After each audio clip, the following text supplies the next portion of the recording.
that camera set up. Move these a little back further, like that. Okay, lovely. Let's start setting up the stream.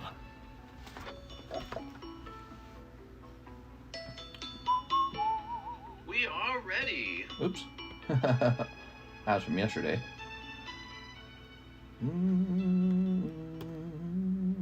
Oh, signed out of, so weird, it signed out of my account. Let's sign back in. Hey, what's up, guys? Hey, let's real quick, I want to see the performance of that one video. Let's see, that'll be under content. You missed it, I just sneezed. I sneezed so hard I thought my head was going to explode.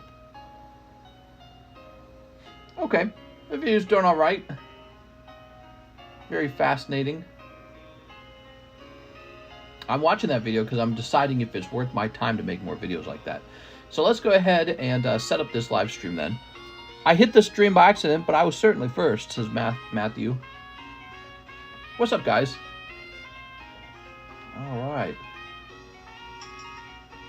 Save that. We'll jump over here. We got Onyx as the thumbnail. That's great.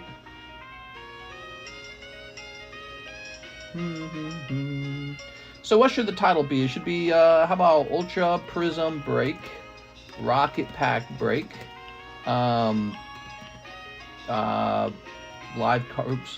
card shop night, and then we could add one more thing. What about fresh slabs? Maybe, I don't know.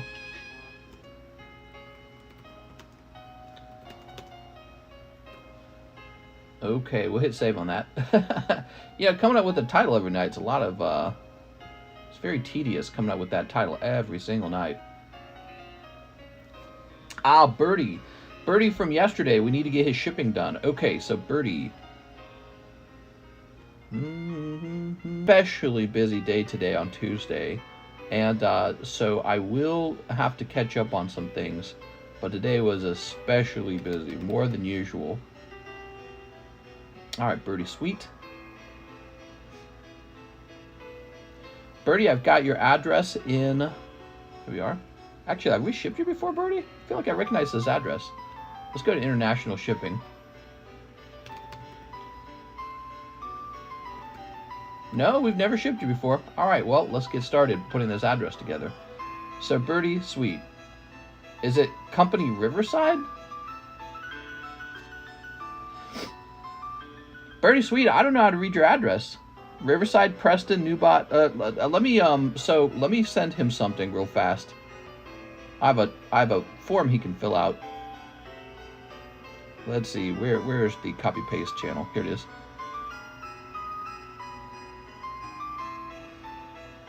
All right, I'm gonna have him fill this out so that we don't mess the address up.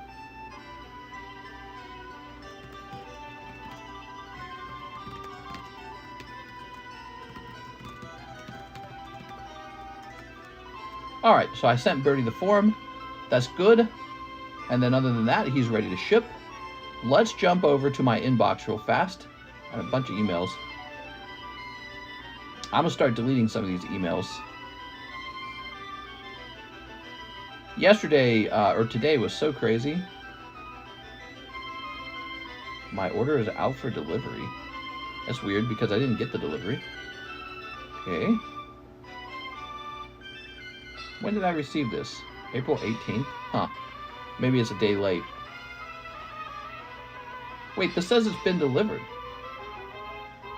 Where did they deliver it?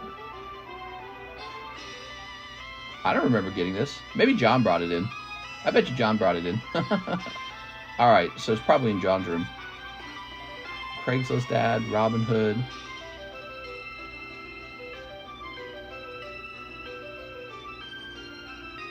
Sorry, guys. I'm doing this all live. Alright, let's delete all that. And then what's this?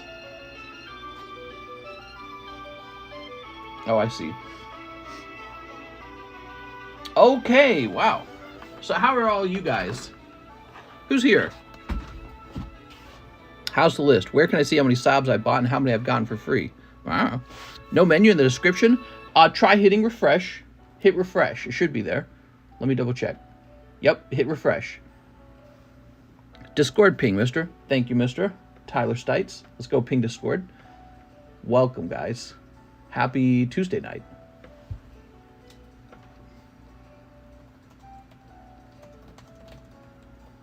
Here we are.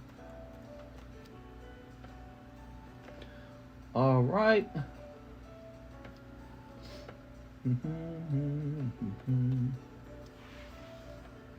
Oops. All right. Very nice. Sweet. Big Tony says, "What's up, man? What's up, Toxic? Howdy, mister. I sent you a DM on Discord about some slabs." Let's see that real fast. So, SLAB-AWAY credit. I might be interested in buying those. It really just depends on the price, to be honest with you, Tyler. If the price is okay, I might be interested in it. What do you think? Send it back. Looks like I didn't wipe it off. Well mishandled. What happened? Is it a card that had dirt on it and you think it lowered the grade? Yeah, I might be interested in buying it, but it really depends on the price, Mr. Tyler. I have to be motivated. Oh, you sent a note. I see. I don't know how good of a price any of that is. I need to understand why that's a good price, basically. So I would need to stop and research those. I know it sounds like a lot of effort. So Birdie Sweet, shipping is on pause while he fills out a form for me. All right.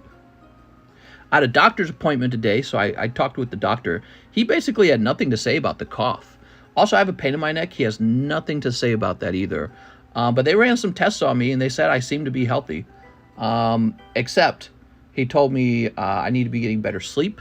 And you know what he said? He said the same thing that the other doctor said. He said I'm working too much and that I risk having a heart attack in my 30s.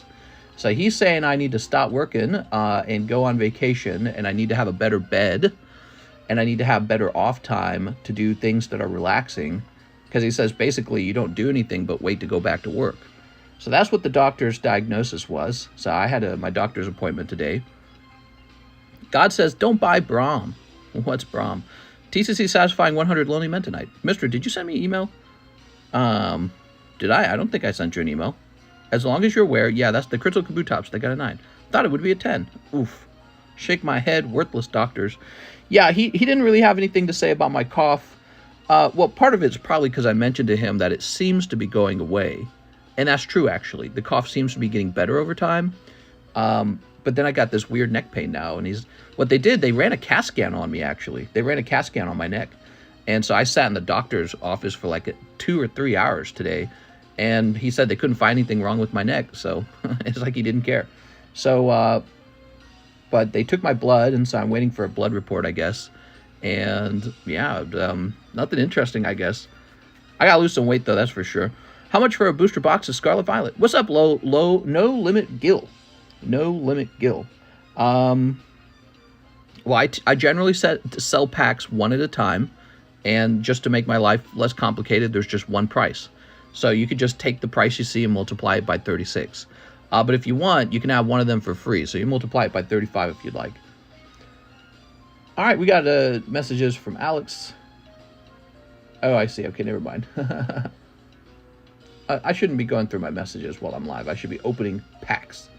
Opening stuff. Let's talk about what's on the menu today. Turn to page 394. Went to doctor. Finally, I can rest in peace. Yeah, they didn't image my lungs or anything like that, but they checked my neck, and they didn't find anything. 6, 7. So that's 7 spots. 3 spots left in this rocket pack break. Ooh. How are you all doing tonight? Here's this Ultra Prism. This is actually moving now. Ultra Prism is moving, everybody. I think Ultra Prism, when we added it to the menu, it came out at a bad time. We had all these new sets coming out, and some time has passed, and people are starting to jump in here. So the first 8 spots are sold now, and so Ultra Prism is on the move. That could move quickly if people decide they want in. Okay, so don't wait, because if you wait, you might miss it. So yesterday, we were pricing up a bunch of new slabs. Why don't I run through some of them? We were doing a lot yesterday. I'll give you a diagnosis since I'm a doctor. Look at that. Beautiful. Awesome Piplup. Shiny Volcanion 10 for 40 bucks. Nidoran 7. Slowpoke 9. This is really nice. This very expensive Onyx. This Lugia for SLAB-AWAY, $1,000. And Peonia. I made a lemon pound cake. Nice. Did you pound it? Okay, here's Misty Shelter. Brock 9. Seal 8. Azumarill 10. Naughty Girl 10. Alakazam 7.5. We have this cheap for alligator. Somebody was really interested in him. Here's a Pikachu. Oh, nice. I found this in one of the boxes. Really cool. Oh, this is the slab break. Right. So for this slab break, you get 2 slabs. So it's not 1, but it's 2. Slowbro 10 and Slowpoke 10. And you would win that for 15 bucks. So that's not bad. And there's only 18 spots. So your odds are actually pretty high. Here's Psyduck. Here's Dark Alakazam 10. And here is Pinsir. Pop 8. Spectra. So I expect the Slowpoke and Slowbro to move pretty quickly just because there's not a lot of spots. So it doesn't take very many people to get that one done. Here is Typhlosion 10, unpriced. I was having trouble locating its price. Oh, the mini slab. PSA 10 Umbreon from the Sun and Moon era. Really nice. 13 spots, $5 a spot. Crobat and Dragapult. You can get these both for $95. Lickitung 10, Jigglypuff. Magneton, Blaine's Ponyta. Move that over there. That Onyx is in the thumbnail. He's also a plumber. Who's a plumber? Oh, these need to be priced. That's what's going on there. Delphox 9 for 25 bucks. It's really pretty. It's too bad it missed the 10. Here's Ninetale 7. Nidoran 8. Zangoose 10. And Dusk Noir 10. I love these kind of cards. These really unusual ones. Okay, so plenty of cards up on the table.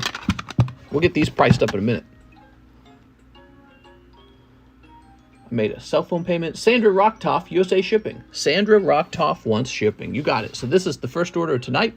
It is a Tuesday night. Tuesday's known for being one of the slowest nights of the week. So it shouldn't be a very bad line at all, everybody. If you've never placed an order before, now would be a nice time to try because the wait time shouldn't be too bad. And you can ask me all kinds of questions. I'll have lots of attention for you. Okay, Sandra. Starting at 12:30. Sandra's not, she's not international, right? Huh, I guess we've never shipped Sandra Rocktoff. Give me a second, we'll log in. Glasses. Plumber show as crack, ass crack to lure. Big Tony says Dr. Sins. All right, Sandra. Here we are.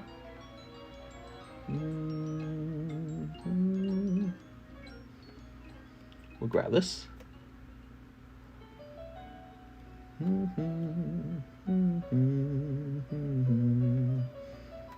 How's your day been, guys? How's your Tuesday? 1, 2, 3. And how heavy is this? Update on light? What light? Here we are. And print. And print. Is pulling a business loan for extra capital worth it, or should I let my business grow slowly and build more capital? That's a good question. I mean, it's riskier to pull out a loan, but if the profits made are higher than the cost of the interest and higher than the cost of growing slowly, then yeah, you're supposed to pull a loan out. Now, I think a lot of it is nerves too. Like, do you want to take on that risk? And some people just don't. You know what I mean? Highly speculative business. Maybe it's not worth it. Is it true your toast smell like hot Cheetos? Yes. Was the Jolteon hollow or non-hollow? I got that itch to cough. That's me fighting that itch. So here it is. This is a non-holographic rare. So it is a star down there. And in the English version of the set, it's also non-holographic in English. So this card is never holographic. But boy, it's a very cool Jolteon to add to your collection. Ooh. Is it true your toast smell like hot Cheetos? Oh my gosh. I made a smoked bologna grilled cheese sandwich tonight. Clocking in another 18-hour day. Really? That's a lot of work. That would have needed 6 hours for sleeping and pooping and eating. Luis Rodriguez says 3 Scarlet Violet. Is John backed up on shipping? Shipping can be slow sometimes, guys. That's just how it is, okay? Because if you order shipping on Friday and John does not ship on Saturday and Sunday, and then he packages it up on Monday, but let's say he misses the post office, well, then it doesn't get picked up till Tuesday, okay? So that's just how it is, and it's always going to be that way. Actually, your question that I'm answering is the same question many people have asked, so I'm just repeating myself. It just depends on when you order ship. If you order shipping Monday, then there's a fair chance you get it by Friday, Saturday. But if you order it on Friday, you're not going to get it till like next Saturday. That's how crazy it can be. So it can feel very different depending which day of the week you order the shipping. Is this a giveaway? It is. All right, so the first person to get a giveaway is Luis Rodriguez. We're giving him 3 packs of Scarlet Violet. I'm going to cut to the chase, mister. I need to go to bed, but I also need a free one, so gimme. How to enter, says Blaze Scale. You just got to go me, me, me, me, me, me, me. Here's Magikarp, Sprigatito, and Bonnet. I'm building my painting company while I work for someone else to leave me to work afternoons. For more, find initial freedom down the road. Haha, I'll take it, mister. Here's Professor Research. He's a Gaifu. And a robot. Okay. And then finally, you've got Tarantula, Pachirisu, Koraidon. Very good. That's for Luis Rodriguez. Busy day for me. I was talking to a bunch of different property managers, and I got a hold of one. He's willing to work for 19% of the income from the rental revenue. There we go. That's the word I'm looking for. Isn't that cool? So the first guys we met. Now my wife set up the meeting with the first group, but she didn't really search or anything, and so she just immediately went with the first group. And they quoted 30%. It was crazy. They're just trying to bend us over, man. Wild stuff. Is John still full-time? He could be full-time. I've noticed he seems to take a little time off, so that's fine. So I think he worked closer to 30 hours last week, but that's fine. If he likes that style, perfectly works out, because if he worked all 8 hours and he worked really furiously, he might run out of things to do. All right. Braden says, MMMM. How to enter the giveaway. Always get a second or third option. Opinion. Yes, exactly. So, we do have a giveaway on this Phalanx, actually. You see this guy, Pokedude? So, Pokedude, he was getting teased, and he actually took it kind of personally. So, yeah, this one needs to be given away. What do you guys think? Phalanx giveaway? I assume he's gone, because he didn't respond when I asked him if he was still there. So I assume he left. I don't like this group. You got to be able to take a little bit of teasing.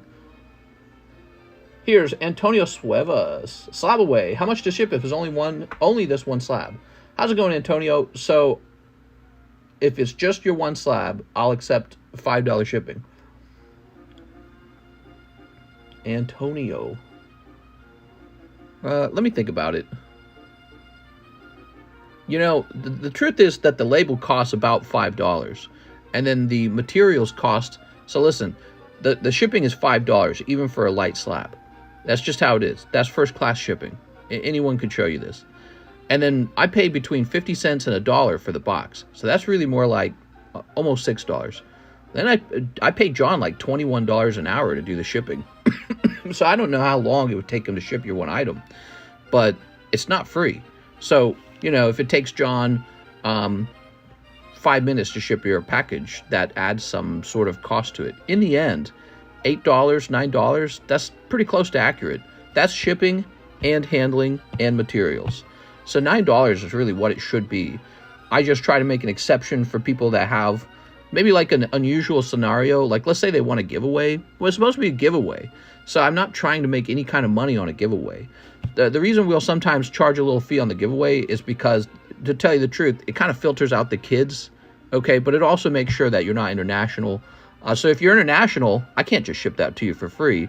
So having the rule that if you win the giveaway, you got to pay a little fee for the shipping, you know, that kind of protects me from like, okay, you're international, well, I gotta charge you for international, right? You see what I'm saying? So the shipping fee really should be $9. That's the correct fee. And the whole like, oh, I'll ship the 1 or 2 slabs cheaper. I just occasionally make an exception for someone to be nice or because it's a giveaway. But it's, again, the label is going to cost just over $4. It'd be like $4.50 for the label. And then the cardboard box, we get nice perforated boxes. Those aren't free. They're getting more expensive than they used to be, actually. They're closer to $1 these days.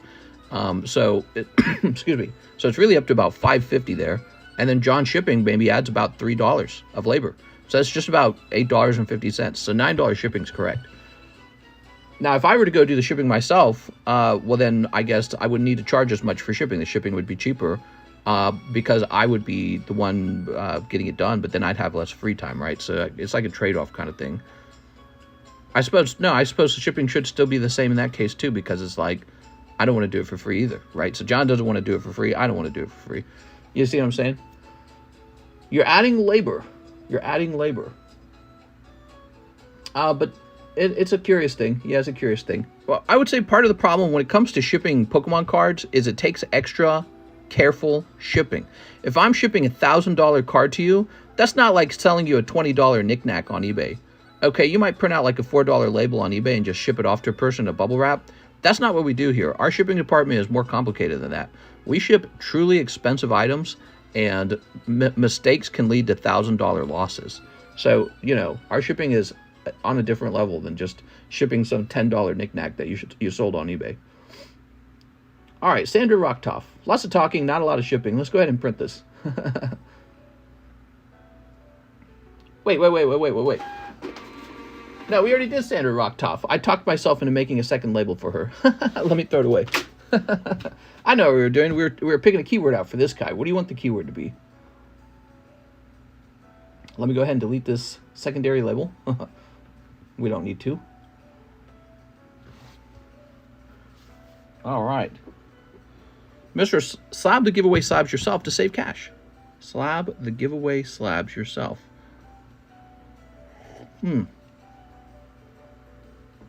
Does John have a TCC, 401k, and health insurance? He could, in theory, if I, like, paid him a lot more, I guess. Because, I mean, a 401k, you're really expecting your employer to, like, match the 401k. That's the whole point of it. All right. So let's see. I can tell you that sales this year are not higher than sales last year. Here we are. If anything, the smarter move would be to hire another person at a lower rate. That would be the smarter move, rather than to increase John's pay substantially. That would be a smart business move if I was a smart businessman. Here's the number, 1234 for the Phalanx. How could you do a last giveaway? I will head out. What? What are you talking about, Blaze Scale? Are you telling me to do a giveaway so that you can leave? What's the motivation?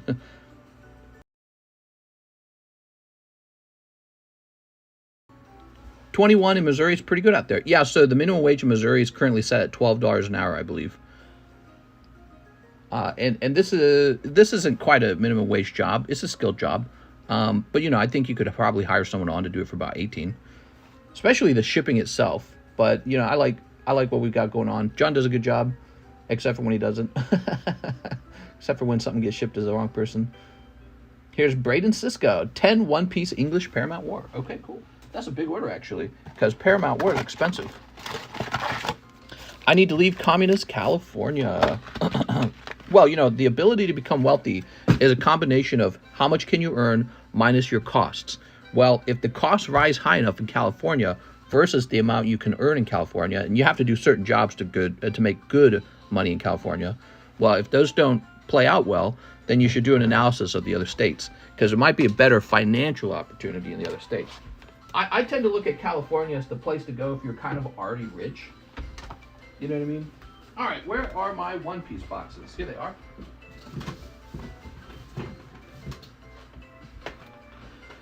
I wouldn't go to California to get rich. You know, I think that time's passing a little bit. Maybe not for certain types of work. Really specific work like tech startups. Because I think it's still kind of a tech hub, right? But I don't know. I think the other states are trying to compete with California in that regard. Here we are. No, you cannot, Packology. They are not cashable. Unless you want to give them to me for like 50 cents. I will buy them back for 50 cents.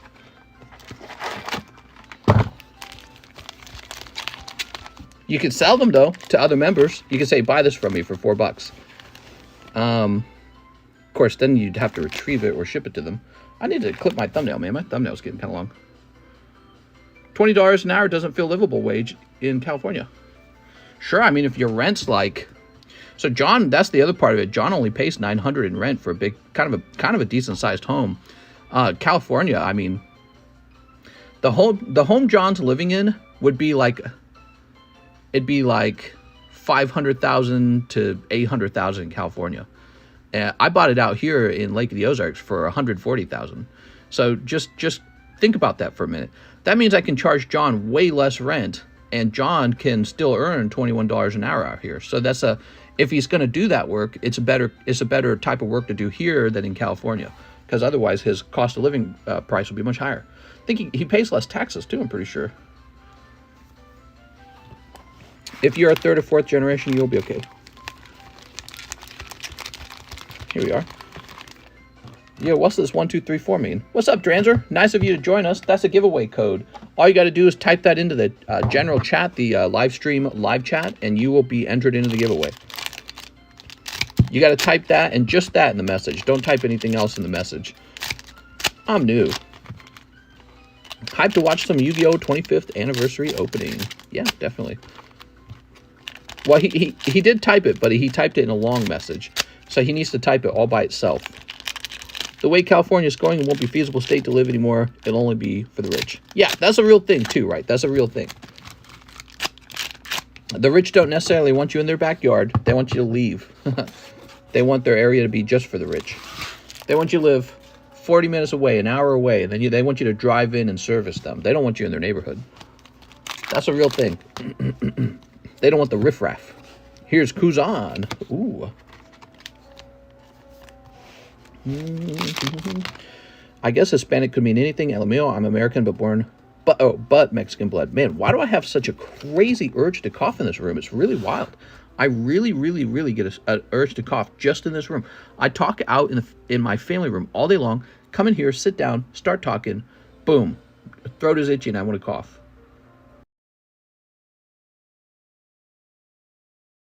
All right. I'm riffraff. I make 20 and it ain't nowhere near enough in California if you're living alone. Yeah, I was watching lots and lots of videos for like 2 days in a row on homelessness in California. And it's kind of a big deal over there, and there's no real solution. I mean, one solution is to pour them all into buses and then just drop them off in another state. That's a real solution, but it's inhumane, so we'll never do it. But that's an actual solution. And the real problem with California is you're priced out, right? You're priced out. You can't live there anymore. It's too expensive. They can't even build homeless shelters because the land is so expensive and valuable. Why would they build a homeless shelter when they can just sell the land to a private buyer who will buy it for millions and millions and millions of dollars? So the area is too expensive. And the homelessness is like a slow way of kind of pushing people out of it. Some cities pay you to be homeless, like San Francisco. Right, and the irony of paying somebody to be homeless is, what do you think you get? Less homeless or more homeless people? Think about it for a second and answer my question. When you start handing free money out to homeless people, do you get more homeless people or do you get less homeless people? So I want to hear your thoughts. Other states ship them to California. I tried saying that to you a year ago, mister. Here we go. What do we got? Ooh. Look at that. Judgment of hell. Here we are. More drugged out homeless people. Yeah, that's right. That's exactly right. When you hand out free money, you say, here in California, we give out free money. You just have to qualify as homeless. You're going to attract homelessness. And a lot of socialists and a lot of Democrats don't understand that sort of like financial principle. It's just like a force of nature. It's just a rule of reality. If you say, oh, we're so compassionate to the homeless that we give out free money to them, you don't solve the homeless problem. You actually enable more homeless people to live off of your free money. So they come to you for the free stuff. And all of a sudden you have this massive homeless problem. The actual trick to homelessness is to be the opposite. You almost have to be inhumane. You have to take all their homeless encampment crush it in a big grinder and say, get the F out of here. You're not welcome. And we don't give you a cent. You'll die on the streets if you don't leave. So that's the only way to really solve the homelessness, is to be inhumane. But that doesn't look very good politically, does it? So you don't get to be voted on for being inhumane. You get to be voted on for doing the stuff that, you know, people upvote on, like the internet. So when you look up on the internet, it's always people doing something kind for the homeless or kind for the poor. That gets all the upvotes. So that's what reflects in our politicians. So then you have this giant homeless encampment in California that you're subsidizing. The homeless attack you. They poop on your lawn. You wouldn't want your children hanging out around them, I guess, is what I mean to say. You subsidized it. You literally paid for it. It comes out of your pocket, and you're poor. You're not wealthy. You have rent. You have food needs. You're barely paying rent. You're almost homeless. But you work a job, and they don't. You work a job, and they don't. So you suffer all day. They hang out. They bum around on the beach. And then you pay for them to do that. So that is why I am a conservative. You know, because I realized all this and said, no thanks. I don't want that. I don't want to be taken advantage of. People, they have kind hearts, but they are naive. They have kind hearts, but they're naive. Here we are. All right, Braden Siska. I learned all that when I was a kid in my family. We had a lot of siblings. It was very crowded. The nicest kid was the one most taken advantage of. And there are kids who will just hurt you over and over again. They have no intention of ever being kind. They have no intention of being civilized. They are just vicious people in their hearts. And that is how society is too. There's always somebody out there who's just vicious in their heart and ready to take advantage of you. And so you kind of have to not be naive and enable them to do that. Braden Siska. So that's my perspective. You know, my personal experiences in life taught me it. There are people you can't help. They don't want help. There are people that are just born kind of like a psychopath. People who are just kind of born greedy or lazy, which a lot of people don't like to say that. Nobody likes to say homeless people are lazy. I guarantee you some percentage, I don't know what the percentage would be, but some percentage of the homeless population is only homeless because of laziness. That's it. No other characteristic. So, but people don't like to talk that way. They like to talk like, oh, well, they're homeless because society was mean to them or they weren't given the same opportunities. No, that's not true. Some of them are just lazy and they choose to be lazy. That's it. No other reason. And people don't like to say that because it's not the happy ending narrative in a story. It's not the Disney World view of the world. It's the reality, but it's not the Disney World view of the world. So it's not popular to say that. All right, we have Lizette. You're the winner. Here you go, Mr. Lizette. Speaking of free ones, here we go. Some people are homeless because they had an unlucky life, and I think that they should be helped. You have to have a very good system to determine what's going on. I won. You did win.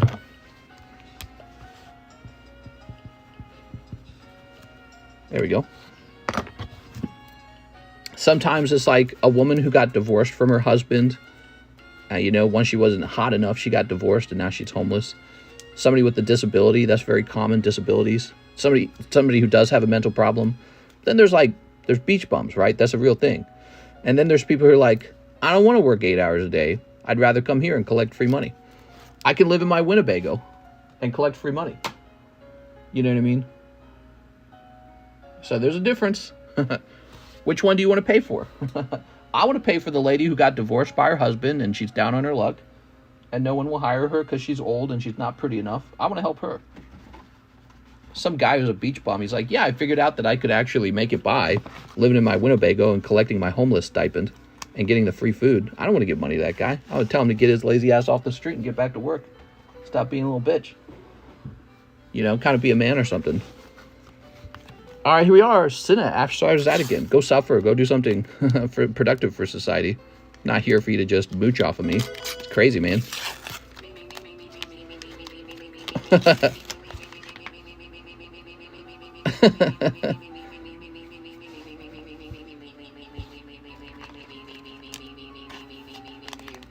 You. I gave a homeless lady a brand new meal and she cussed at me and continued to eat from the garbage. Yeah. Here we are. Yeah, that's another thing. You find out sometimes that people with the very worst personalities, they go homeless too. Because you ever met somebody who's, they're not homeless yet, but they're just this really bad person. You go, you know what? I hope life gets you someday. You ever feel that way? Like they hurt you and you go, you know what?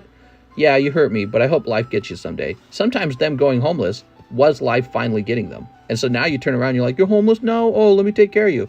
No, they got what was coming to them. They were bad people and they got what was coming to them. Again, terribly unpopular narrative. Nobody likes that narrative. It is not a Disney story.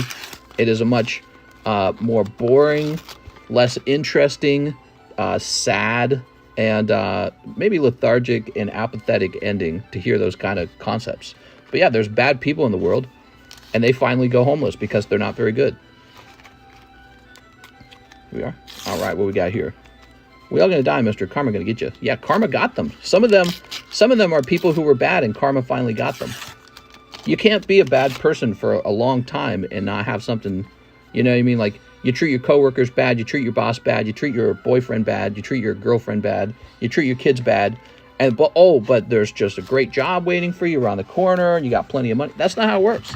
If you're kind of a shitty person, eventually life gets you. Eventually, if you're a shitty person, you don't have a lot of money already. Eventually, you lose that money and you go homeless. So it's like, how much pity am I supposed to feel? I don't know. But it's hard to determine who's who in a homeless encampment. Like, it's a really varied place. So some people are down on the luck. Some people are kind of like the angry, mean people who couldn't fit in anywhere. And then there's people who just had like a disability or something, right? So it's all types. But I can tell you, if you give them free money, they're all going to show up to your state, and you're going to pay more and more of the world's homeless to live right next to you and potentially hurt your children. Sinna Afshar Zadigan. You are subsidizing homelessness, and as a result, you get more homelessness. Not less, but actually more. Here we are. All right.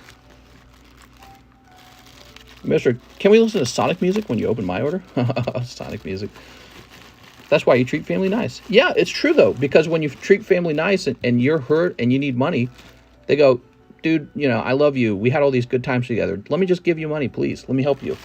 If you treat family like shit, they go, I never want to see you again. And that's something I'm very familiar with. Have you seen Oregon and Washington homelessness?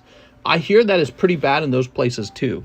You know where it's not bad? Here in Missouri, because this is a red state, and it's a vicious state to try and be homeless in. So all the homeless people in Missouri, they're going to come to your states and mooch off of you guys. So you guys get to subsidize it. Well, you choose to. Cody Rogers says $72 for 2 Japanese rocket spots, and the rest tore my SLAB-AWAY. You got it, man. Cody Rogers. Here we are. You could be homeless in Missouri. It's not impossible. There's shelters. They don't want to be homeless here because we don't subsidize it as much. If Missouri gave more money to the homeless than California, we'd have way more homeless people. They'd be like, nah, I'm just going to stay here. I want to stay here near the places I know, the places I grew up, and my family or my friends. There we go. Cody Rogers. But they're attracted to the supposed more comfortable lifestyle where you guys are living and all the free stuff you're going to give them. Like, oh, we're going to build these millions of dollars of housing for the homeless. Why shouldn't that housing go to paying customers who pay taxes? Why shouldn't it do that? You know, why should you subsidize the world's homeless population? Okay, Cody, so you're going to have $28 going to your SLAB-AWAY. Anyways, I love the homeless. I do not want them to suffer and lead bad lives. The solution has to come from finding a way to helping them become as productive as possible and cleaning their drug habits and choosing to be civilized. The solution is not just going to be handing them a blank check. That will never solve their problem. And they will spend that money so fast it'll make your head spin. Because if they were good with money, why would they be homeless? They could be like an empty black chasm for you to toss all your taxpayer money into it. You could give them $1 million. I bet you they'll be homeless soon enough. Caleb Ibarra, 1 box of Crystal Revenge, 1 Sonic's Tops pack. When do you expect the 25th anniversary of Yu-Gi-Oh! To arrive? Well, if it comes out on April 21st, we are likely to get it 5 days after that. But if we're lucky, we get it early, okay? Let's get that Crystal Revenge and the Sonic Tops. Sometimes we get it on the release date. Just depends. Here we are, beautiful Sonic cards. I ordered 5 more One Piece cards. Could you throw in a promo pack to show some love? I was mad. Well, I suppose if you bought a whole box of them, then yes, I would do the promo packs for sure in that case. So you're entitled to the promo cards if you buy a box of them. The promo cards apparently they sell for about 21. I was mad because I did not get one in the mail. Mr. treats homeless like pit bulls. No, because I like the homeless a lot more because they're humans. So whenever it comes to animals, animals always rank beneath humans for me. I'd chop a pit bull up and eat them for lunch. I would never do that to a human. All right, so let's get that Yu-Gi-Oh. I'd chop my own cats up for lunch if I was hungry. They're an animal. Just like we eat cows and chickens. So pit bulls and cats and cows and chickens, they're all the same. They're in the animal kingdom and I'm at the top of it. They are beneath me because they're not as smart. Ready? Here we go. No Dahmer activities. I had chicken today, man. Am I Dahmer? I eat animals, and I don't feel bad about it. And dogs are animals. But I wouldn't eat dog because it's not popular to eat dog. But if it wasn't popular to eat dog, I'd eat it in 2 seconds because I don't care. It's the same protein, you know. Animals, it's all the same protein. We just like dogs better. That's the chosen animal by the humans. So by virtue of being more likable, they are like a protected animal class. Here we are. What do we got? Wing Forest. Green Hill Zone. I've done a chicken genocide basically in one lifetime. How many chickens do you think have died for me so far? I ate like 2 chickens just today. We had chicken wings. Green Hill Zone. What if you eat ass? Who here doesn't eat ass? You can see this glizzy anytime you want. Mr. 8 Kitty. Just out eating the neighborhood. Yeah, that's right. Having a little snack.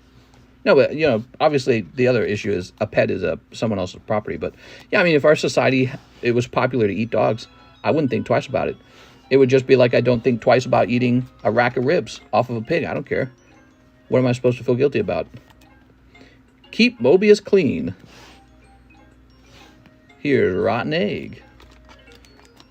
Chickens, we hatch them. Their whole purpose in life, they're born just like a baby is born from their mother. Just like our babies are born from our mothers. And we have created a whole system for those precious little babies to be born, those precious baby chickens, just so it can grow up and die so I can eat it. Think about that. That's pretty morbid. But it's a chicken and I'm not, so I don't care. So, and people, again, I think people who are very democratic, they don't draw that line, that separation. They don't understand that. Here's Caleb Ubara. So it's one of those naivety things. The thing is, the chicken is in the wild and would eat you if it could. If that chicken was the size of a velociraptor, you'd be on the menu. It's a dog-eat-dog world. You'd be on the menu. It'd tear you to pieces. It doesn't have feelings for you. It doesn't love you. The animals hate you a lot more than you realize. You're just a snack to them. And vice versa. Because that's the world we live in. Here we are. If your cat was the size of a tiger, how many people would be mauled to death by their pet cat? So many people. The cat just happens to be smaller than you, that's all. You know? And then we outlaw tigers and lions. You're not allowed to own them. Too dangerous. So, you're just a snack to your cat if you were small enough. And that is the reality of the world. Here we are. So if I buy 9 more packs, can I get the promo? I would be more than happy to give you the promo in that case, Mr. Braden. I hope you do. Thanks for the good questions. PSA came out with a new app today. It's actually nice. Oh, very, very neat. I didn't hear about that. All right. So for those of you who are just joining in, today I had a doctor's appointment. I went to the doctor's.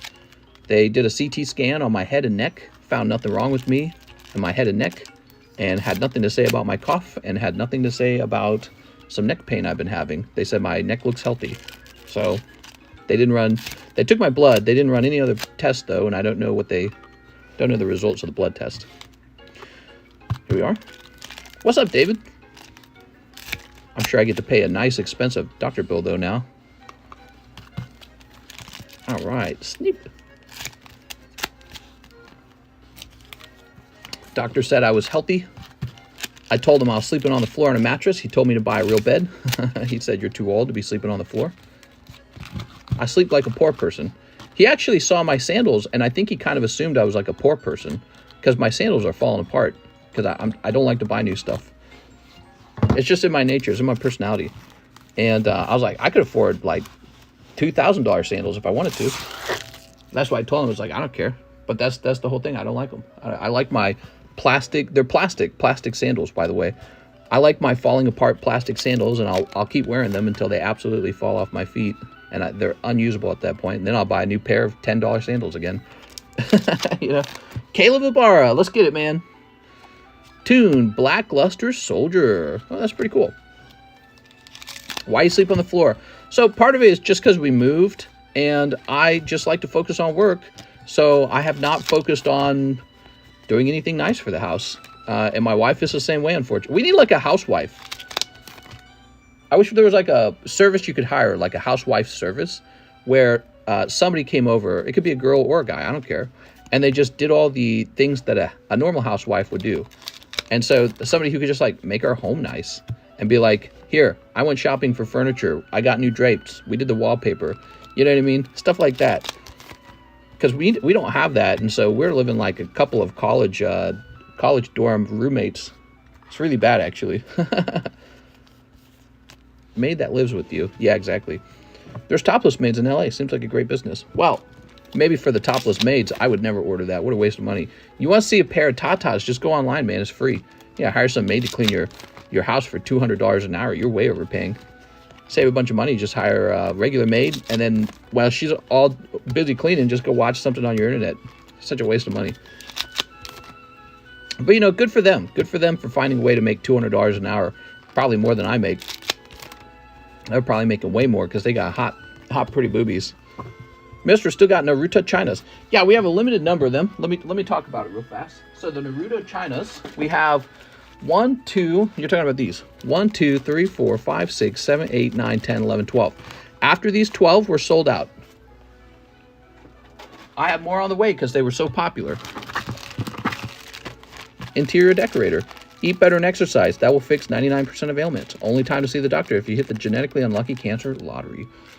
Yeah, you know, just time to see a doctor. I've been coughing for like 2 months, and it has seemingly gotten better though.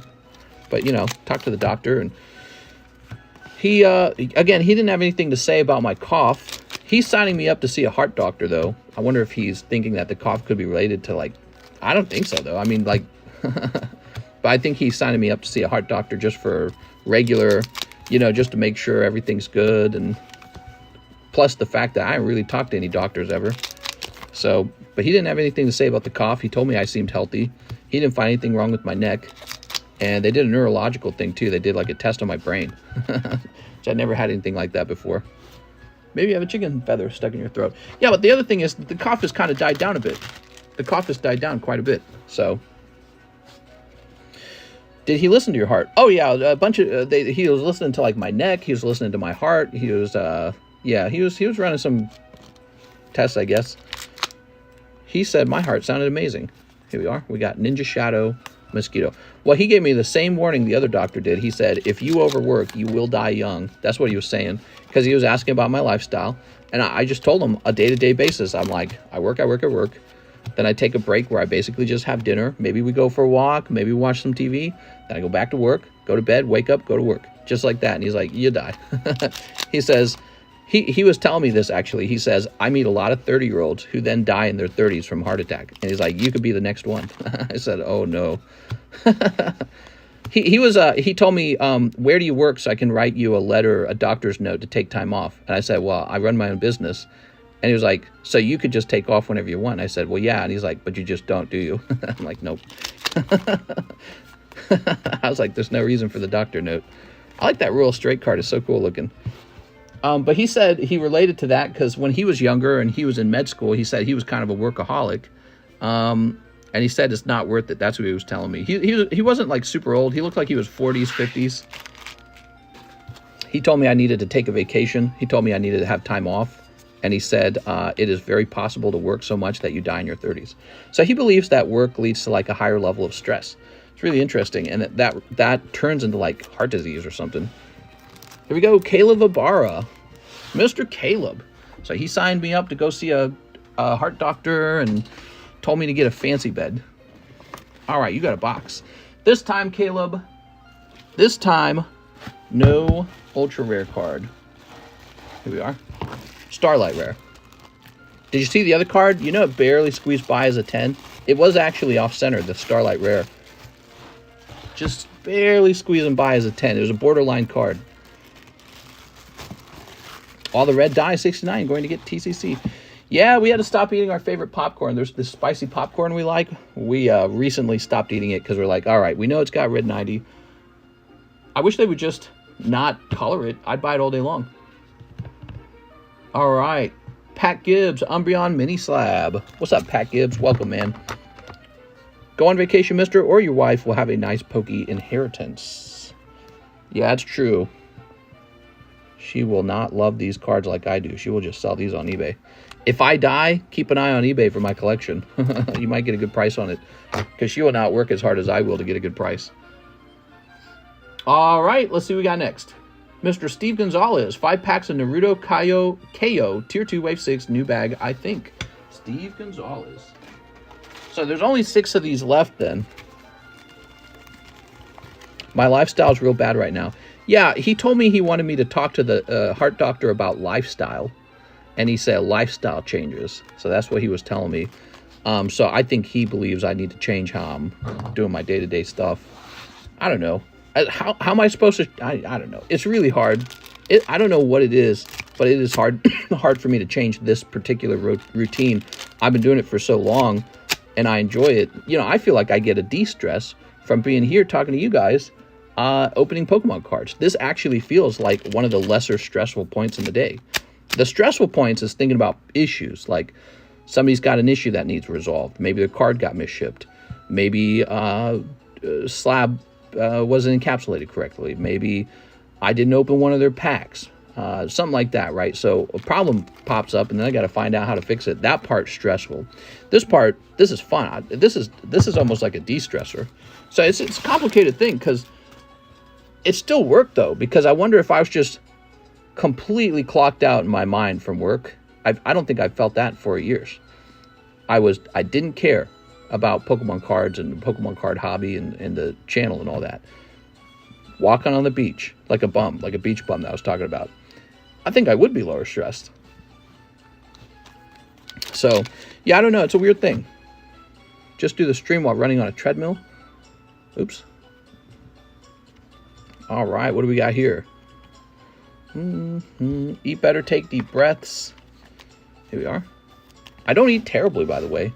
But I do lead a sedentary lifestyle. Yeah. Yeah, I'm not like sitting around eating a jar of candy every day. Actually, you know what's funny is Mr. John's, he's like way thinner than I am. The guy doing the shipping, and he eats candy every day. I'm like, how? It doesn't make any sense. Just different bodies, I guess. He has a bag of candy down with the shipping and all that. He's just eating candy. I don't know what would happen to me if I ate like that. I would be huge. Because I'm already out of shape. But I don't eat like that. I try to restrict candy and cookies and all that. And if I was enjoying life that way, I think I'd be really out of shape. Do you drink soda? Occasionally, I have like a diet soda. But I mostly drink bottled water. That's the majority of what I drink. I used to drink a lot of diet soda maybe about 2 years ago. And I stopped doing that. Here we go. What do we got? Does John have a full set of teeth? Yes. He is missing one tooth. He said got punched out in a fight. So that's a good story. Here we are.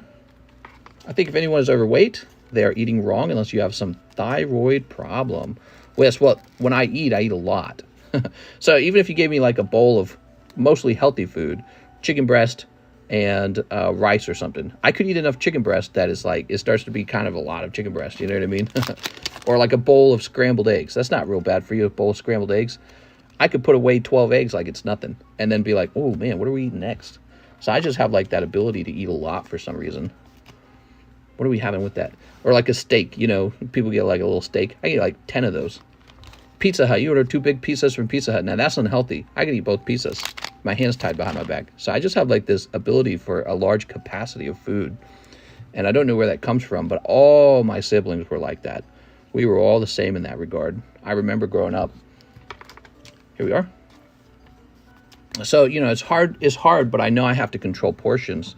And, you know, I've been working on that for a while. And I've kind of, I've been gaining weight for the last 10 years. And in the last year, kind of that's all stopped. I haven't been gaining weight, but I haven't really lost any weight. But, you know, I'm like putting in more effort. But, yes, it's harder. I think part of it is you get older and your metabolism slows down too, right? That's why a lot of older people are fat. Here we are. Look at this. But I think also the problem is lifestyle. Steve Gonzalez. New bag, huh, Steve? All right. You got it, man. Thanks for coming back, Steve. I appreciate it. You're low-key a pothead. Law only logical explanation. No, I'm not. Come from 12 brothers and sisters. You have to be able to put it away fast. That's true, actually. If you worked out once a day for an hour, or even took like a 5-mile walk, it would help you so much. It helped me out. Walking is an underrated workout. We've been walking a lot, so I agree with that statement. Actually, I watch a lot of, so I know my dad has had heart surgery from having a bad heart, and I told the doctor that. And so, and that might have been also why he signed me up to see a heart doctor. So I know my dad had to have heart surgery for a bad heart. And I've been listening to a lot of heart doctors on the internet. They all kind of say the same thing. Do a non-strenuous exercise, but do a lot of it. So they all want you to go walking for like an hour or two. And so we've been trying to do that, and we have been doing that actually. Or maybe like tennis or badminton or something simple. But man, it's like I work, and then I work out, and then just go to sleep and go back to work. So it's kind of like all work and no play, just even worse with the exercise routine. You know what I mean? I don't actually do anything enjoyable. Steve Gonzalez. I guess that's fine for a while, but it gets boring after a while. You got to pay to see that heart doctor. Don't tell me that. Let's price up a card. We got this Moltres 9. Here we are. New slabs. So this live stream should be well known for the dense amount of interesting slabs we have for sale. Consistency is key. A lot of people give up after a week or two. Yeah, definitely. Here we are. Great conversation. We're talking about health today, I guess. Here we are.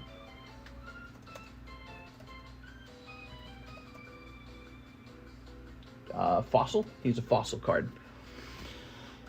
Whew. Okay, so this is a cheap 60 bucks. Wow. Wow, that's wild, man. So cheap. That's really nothing. There he is. That's crazy cheap. It makes me want to crack it and send it back out to like CGC. That is just like way too cheap. So what is wrong with it? Well, he maybe deserves it. I think there's a print line here. And then his centering is slightly off. Yeah, that must have been it. It's tempting to take cards like this that are so valuable and crack them and send them back out. Because it's like, if another company will give them a 10, the difference can be like $100. But if it gets a 9 again, well, then you've lost money. Because you've cracked it out of the highly desirable PSA slab. Okay. We have Antonio Suevas. Ship my slab. No problem, man.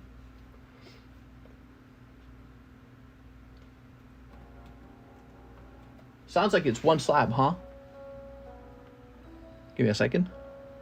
The Gengar plush is more. Gengar plush is in the live customs.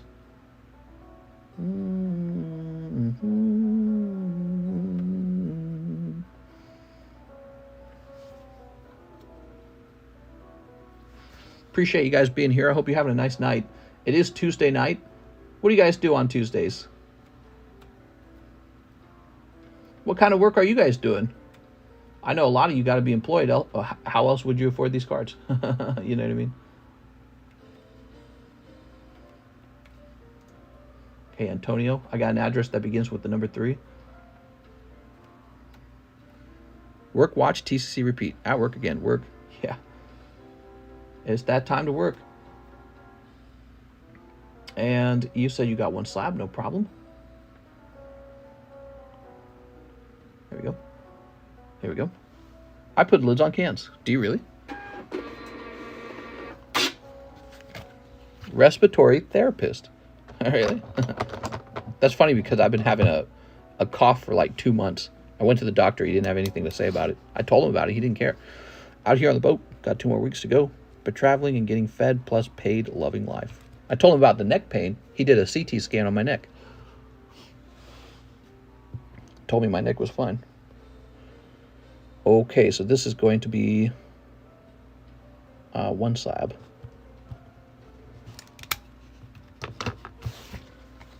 Unclog people's toilets. Plumber. Out here on the boat. Got 2 more weeks to go. Been traveling, getting fed, plus paid, loving life. Do you have another Articuno 10 chrome tops? Maybe, actually. I might. Forklift driver. That's pretty cool. I did that for a job, too, Mr. Absolution. So I got a job with Sam's Club, and it was basically a forklift job. I mean, you did forklift for like 4 hours, and then you were unpacking boxes and putting it on shelves for the other 4 hours. From there, I got hired by Coca-Cola, and my job was to fill store shelves with soda, and it didn't matter what store you went to, you operated a forklift. So what was really interesting about that kind of forklift work is every store had a different brand or a different age of forklift. So it'd be like a different model, right? Even if it was the same brand. So I learned how to use like almost all forklifts you can, except for maybe like super heavy duty outdoor ones. And yeah, you had to have like this skill where you could walk into any store you were sent to across Missouri, because they'd send you all over the place, especially at first. My job originally was to cover for people who were on vacation. So I was a cover merchandiser at first. Then they kind of graduated me to full-time, like they call it like a full route or something like that. But so you'd have to be able to walk into any store, and it didn't matter what the make and model of the forklift was. You just were expected to turn it on and start using it, and use it without exploding the back room. You know what I mean? Because they're dangerous, man. The forklifts are powerful. And you drop a pallet of soda, and everyone's going to be covered in soda, that's for sure. Elaine Sonko says, I'll take 5 Lost Origins. Okay, cool, man. 5 Lost Origins. I'm just a cashier for Kroger's. I load semi-trucks. Mr. Forklift Certified. Is there anything you can't do? Yeah, I think I still have that card in my wallet somewhere, but I don't think it's valuable anymore. I think I have to be recertified. I barely even work. Make $210 a day plus get tips. Nice, man. Your cough is a curse from the old lady that died in the house. That's right. Side job is crypto gambling. Uh-oh. I might need a new bag. I only have an all hollow bag. That's right. Okay, so you'll get a new bag. Mr. Lane, welcome back, man.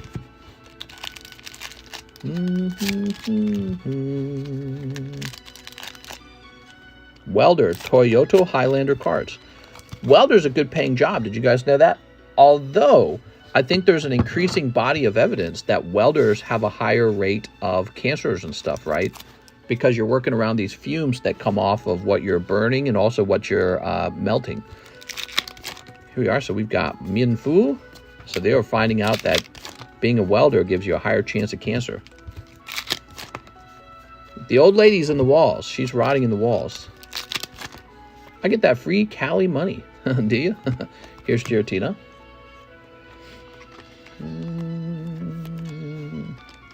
Okay. And Zor Rourke. I learned a new life hack. If you meet a lesbian you like, just claim to be a woman. What? Tell her that you're a woman on the inside. You identify as a woman. Maybe that will work. Maybe she'll be like, you know what? I can do a feminine man. I sell auto body parts. All shops are cancer centers. Oof. Mister, cut yourself and see if you still bleed. I'm already dead. I'm already dead. I'm basically just a ghost. There we are. See if I still bleed. I've been dead this whole time. You're all an illusion in my head.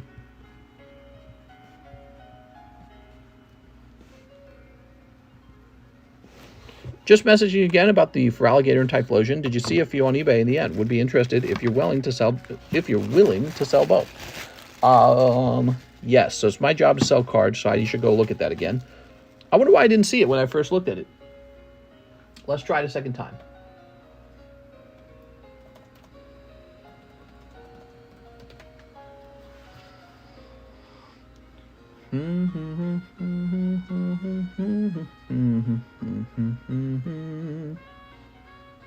Oh, here they are. Yep, here they are. So funny. When I first searched, this guy didn't return, actually.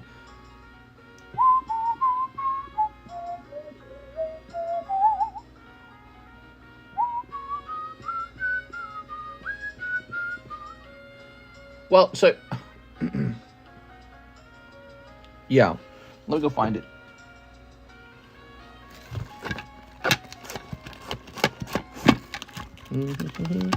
Here he is.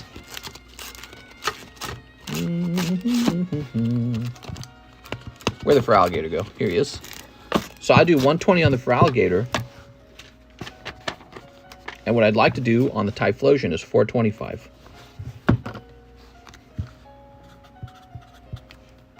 So if you like, we can bundle these two items together and put it in a slab away for you.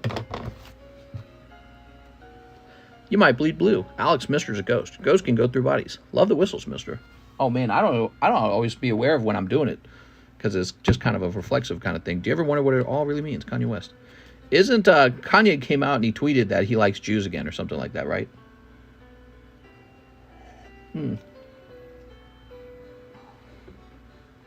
Sending for SLAB-AWAY now. Okay, set these to the side. Brandon Galligan wants 5 slimes. Oh, you got it, Brandon. Oops. Why is the for alligator so cheap? Well, I will mention something. The price of cards has gotten cheaper. Now might be the time to buy. You never know. Is the Rocket Break still at 7? I think it might be at 8. I can't. Oh, no. I think it's at 1. All right, give me a second. We're looking for more slime now.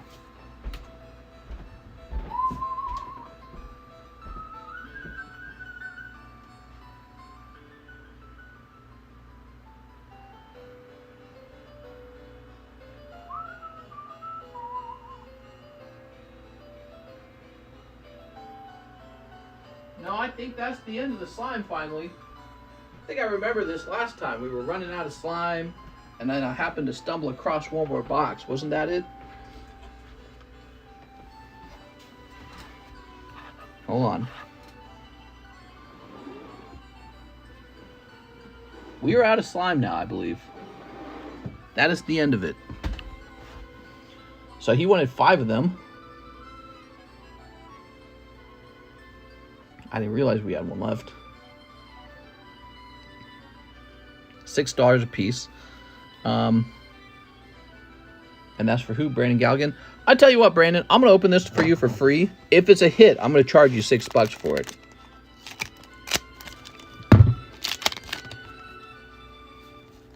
All right, it's a cold one. All right, so that's for Brandon Galligan.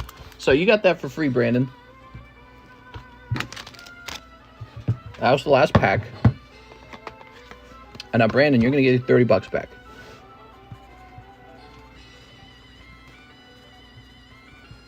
No fun opening one pack, don't you think?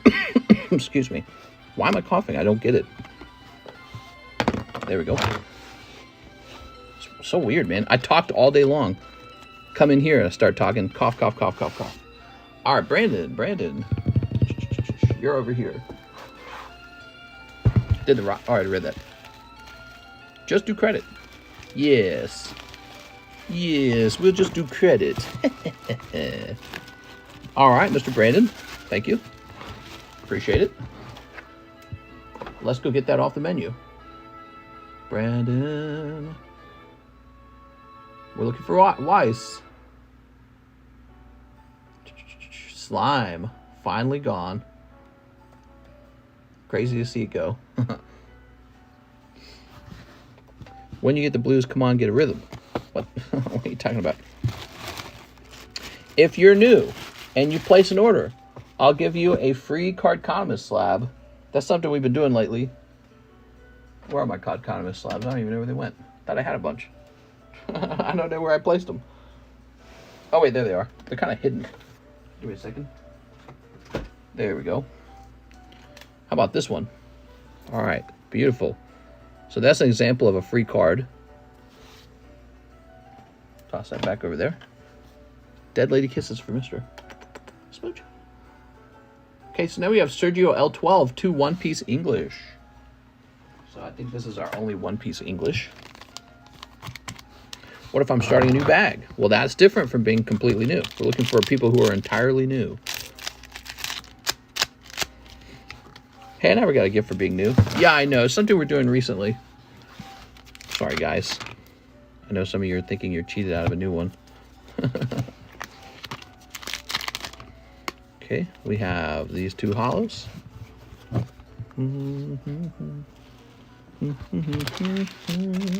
Sergio L12. Boop. Nothing crazy in there. What did the lady look like? Some old white lady? I don't know. I know what her daughter looked like. She looked like a grandma herself. They look really old.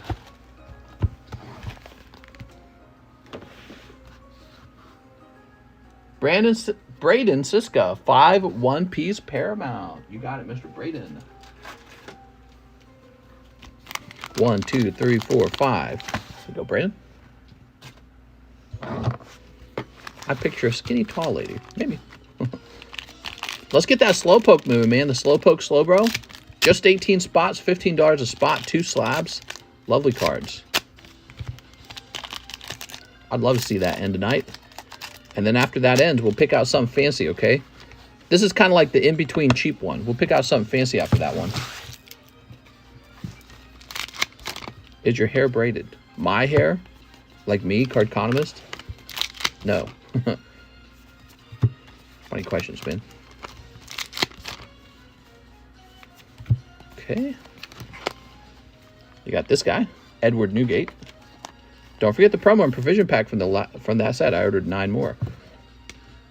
Gotcha. This one's 5 more. So you're saying you placed an order after this one? If you place an order after this one, I'll add those in with that order to make it more fun, okay? So this will be the in-between order. Here we are. He says, is your hair braided? Prove it. How much would it cost to ship 4 slabs? $9. Oh, internationally? Maybe $20 internationally. It might be just over the 8-ounce limit. I noticed the PSA slabs are the lightest weight slabs, with the CGC weighing a little more. Got socks on? Nope, no socks. All right, that's for Braden Siska. There you go, Mr. Braden. Yo, chat, send for Rocket Pack breaks. Please sleep Edward card is good card Braden. Please sleeve Edward card. Yeah, he sleeved. Here we are. There we go. All right, there we go. Sleeving a group of cards together doesn't hurt it, by the way. It's no different than if it was sitting in the booster pack. So those cards are clean. As long as there's not like a grain of sand between them, which there's not, card's perfectly safe. Yeah, he'll be fine. Separate. $9 per slab, right?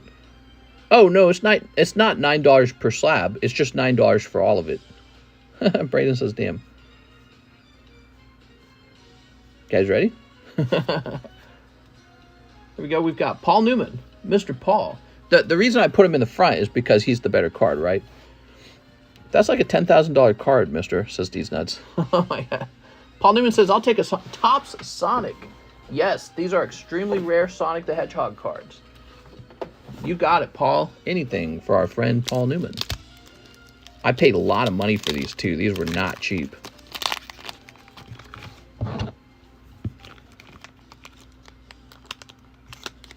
There we go.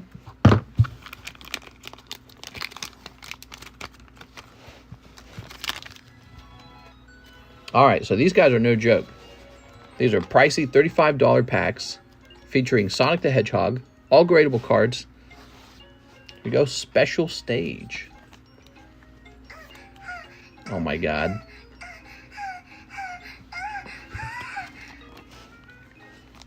Is that just Cheese activating that sound effect? Cheese, you want me to make that sound effect cheaper? I've been thinking about making it cheaper.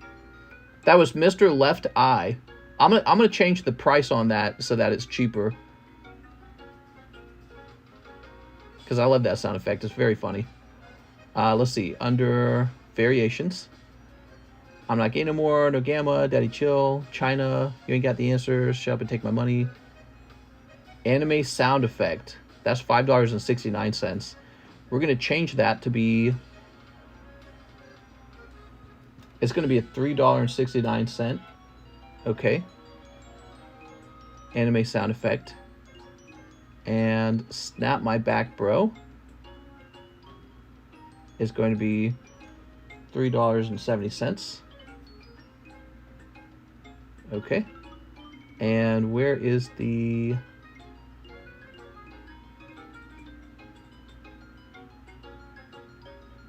Hente Moan Cheese. Hente Moan Cheese has been a really fantastic one. We get $3.58. All right, let me go update the Discord for this. Sorry, I'm kind of doing this in the middle. So in Discord, we have a channel called Sound Effect List that shows you what you need to pay in order to get a sound effect to play in Streamlabs. So I've just made them all the fun ones are a bit cheaper now. Anime sound effect is going to be $3.69. And Snap My Back Bro is going to be $3.70. All right, so it's updated, and they're much more reasonably priced. Any of y'all watch One Piece? Who's Annie Mae? All right, here's Special Stage. Now, these cards are really important in the Sonic pack, in my opinion, because this is where the money gets made. You got Sonic Sneakers. I like that one. Way Cool Dude. I don't like Way Cool Dude. It's just okay. No, it's nice. I like Way Cool Dude. How about this one? See this one called Buddies? It definitely looks like they took Sonic's original artwork and then they added like a Topps artwork for Tails. Why does it look so weird? That's not an original artwork from the game, right? And then here's totally Tails. It almost seemed like some artist drew this. If orders start to slow down, can we negotiate those slabs I sent in DM, or should we wait till tomorrow? Oh, it will have to stay in Discord. I don't really like to negotiate live. It's too much pressure. I don't feel like my brain works properly during the live stream. I'm in like live stream mode. Real One watches One Piece. That art is cool though. I watch One Piece. The show is toxically good. 30 years also gives it some slack. What? Okay, this was for our friend Paul Newman. Mr. Paul. Orders will most definitely slow down at some point. They always do, and it's a Tuesday. So we can't expect Tuesday to be too crazy. What's odd is when we have a slow day on the weekend. Now that's odd. But I think that there's this irony, this ironic thing that happens on the weekends where that's when most people are streaming. So there's like, everyone's spread out more. Here's Faisal Muhammad, a spot in the mini break. Oh, mini break. Traveling forward. You got it, man.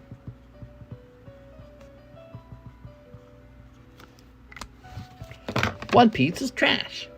Let's get a price on this beautiful Suicune. Suicune holographic.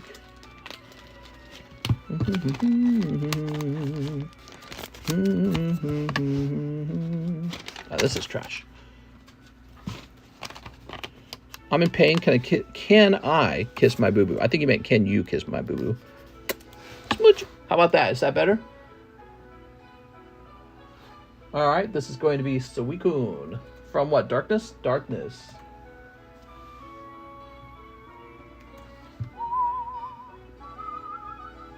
Okay, it's pretty cheap actually. $40 Suicune. Funny, Braden. Lovely. And how about this Buzzwole? Buzzwole 10 from Hidden Fates. There we go.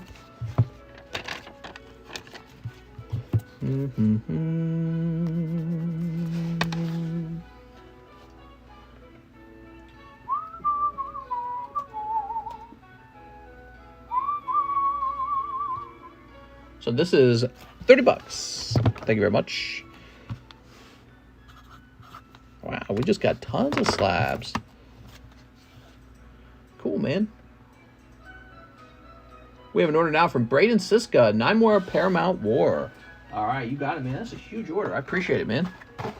This episode brought to you by Braden.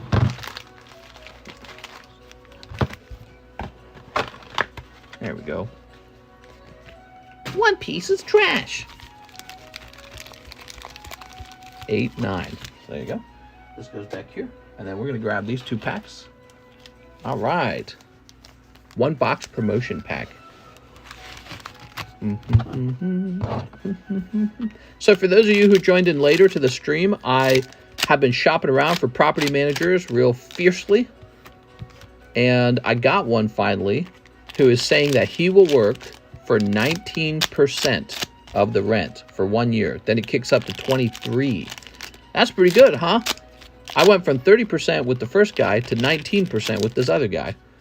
And he's a whole property management firm with like a team and everything, so it's not like they're a whole lot different from each other from what I can tell. He quoted me a very similar number to the first guy on what he thinks that the property, what kind of income the property can generate. Yeah, so it's kind of fascinating how quickly I could have agreed to the first guy's 30%. Here we are. The real question is, will the service be the same? But I don't actually know. Here we are. All right. First guy asking 30, man, I knew that was a ridiculous number. 30%. Here, let me list your item for Airbnb for you. 30%, bro. Nah, obviously that's an oversimplification. Okay, here's this. I've come. You get what you pay, says Dr. Tiz Point. Sometimes. Yeah, sometimes. But you're right. Maybe this other guy will do a worse job because he's not motivated to do a good job. Here we are.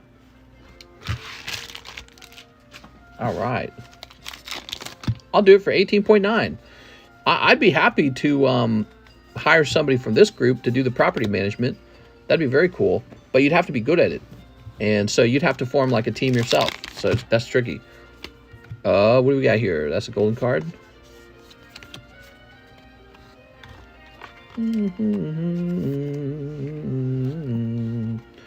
Clam down, Braden. If Oda keeps only releasing 1 or 2 chapters a month, I'll be an old man before he finishes it. Come on, Oda. Damn, Oda. Here's Magellan. Very cool. All right. What do we got? Monkey D. Garp. Very cool. All right. Now that's got to be a textured card. So this is one of the big pulls in the set. And finally, Borsellino. Please, card save. That's it. That's it. Here we are. Oh my good. Cardinal says, I Googled it, and it said 8 to 10% in Missouri. Well, that's like a long-term property manager, not a vacation rental property manager. They're different work, I guess. I think the vacation rental has to do a lot more work.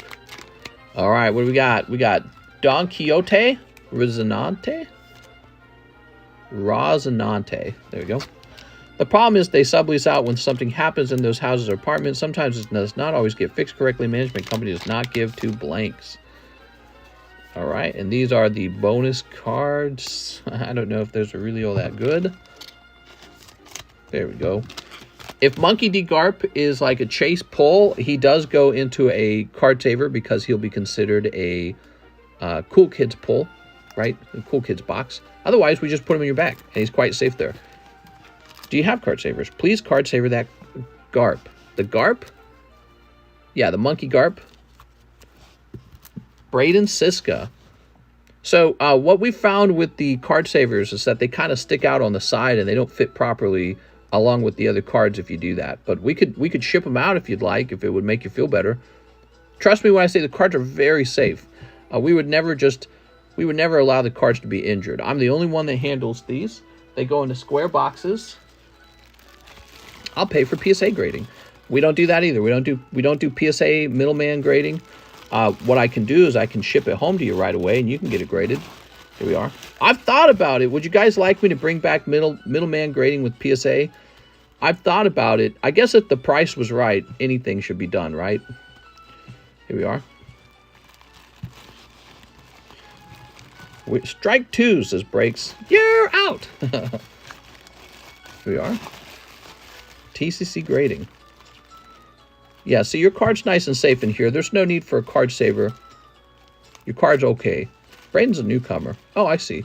Yeah, Braden, see, we store them like this. They go into square boxes, and the card's not going to be injured in there, I promise. This is how I store my own cards. I don't card saver my cards.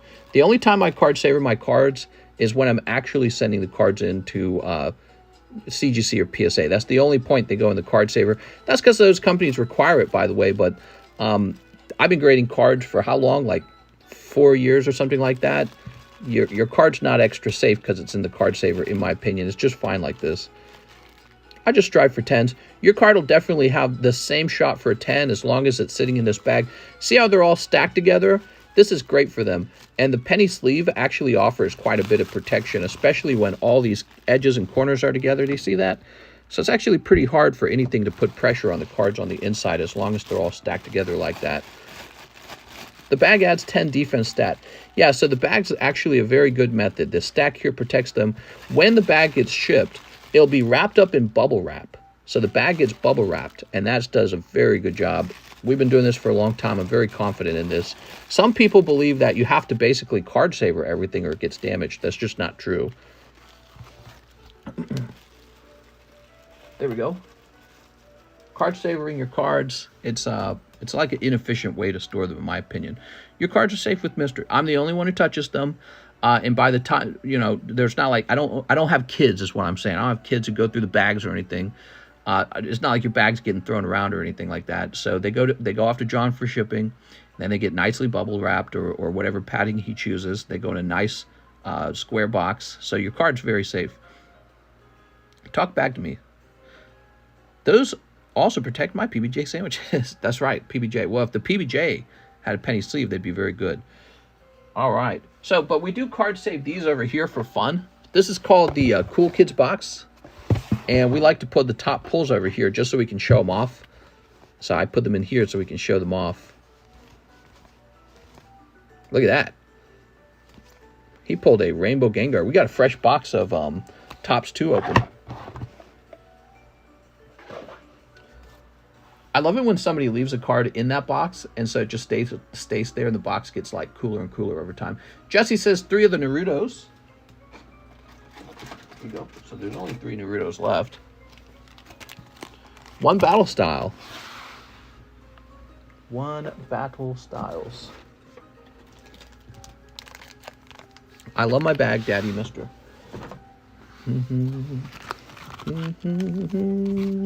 Miss that boy now. Brayden, don't be sad. Here we go. You ready? Jesse Salinas. Yeah, I should show you how I store my cards. Let me show you how I'm storing my cards, man. I consider myself a professional at this because I've been doing it for so many years. Do you see how I store my cards? They don't go into card graders. They go right into little boxes with just penny sleeves, really. See, penny sleeve. I don't bother with those card graders.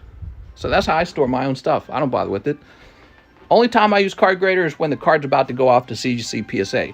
Now, they really handle those cards quite a lot. So they're shuffling them around. They're moving them around. They need the card graders. But if your card's just sitting in a safe location, it doesn't need a card grader. But that's literally how I store my cards. Card graders are for grading. All right, what we got? I use ETB boxes. I find that it's hard to get the card back out of an ETB box. So that's why I like to do, oh, come on, man, sticking. There we go. So that's why I use these. These are empty booster box boxes. So I like to use those. You pick the card back out of it real nice and easy. Kind of like this. See? Oh, Pidgey. So I like that. I have a case to store my slabs in. I have kids, though. I need that extra protection. That makes sense. Yeah, if your kids are going to touch your Pokemon cards, that is an argument for putting them in a card grader. Well, the card graders aren't free. They're expensive, aren't they? Card graders aren't free. And so if I was handing out card graders all day long, I would go broke. I would have to charge more for all those card graders.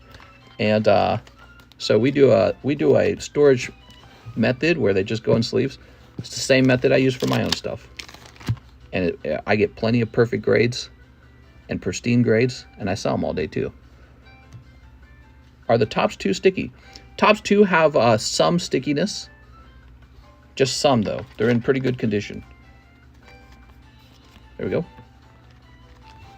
They say on the website when you're packaging them to ship, if I pull the Manga Ace $1,000 raw card, would you card saver that? I would. Yeah, you would get a card saver for the Chase pull. So, and the reason for that is because we then put it into the Cool Kids box and show it off every single time we show off the Cool Kids box until you decide to ship it out. So we do that just kind of like, it's more for like prestige or like showing off than for the protection.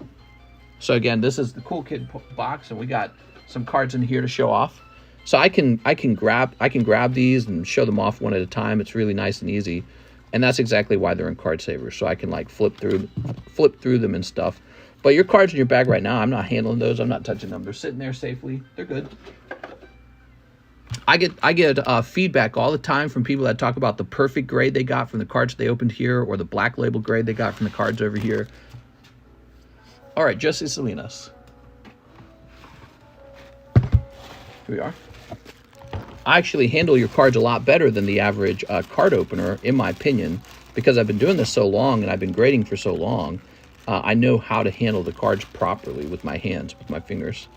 You have a cold room, no sweat, no oil, touching the edges, not the surface, especially when it comes to certain kinds of surfaces. They're not allowed to be touched. You leave a thumbprint, you know.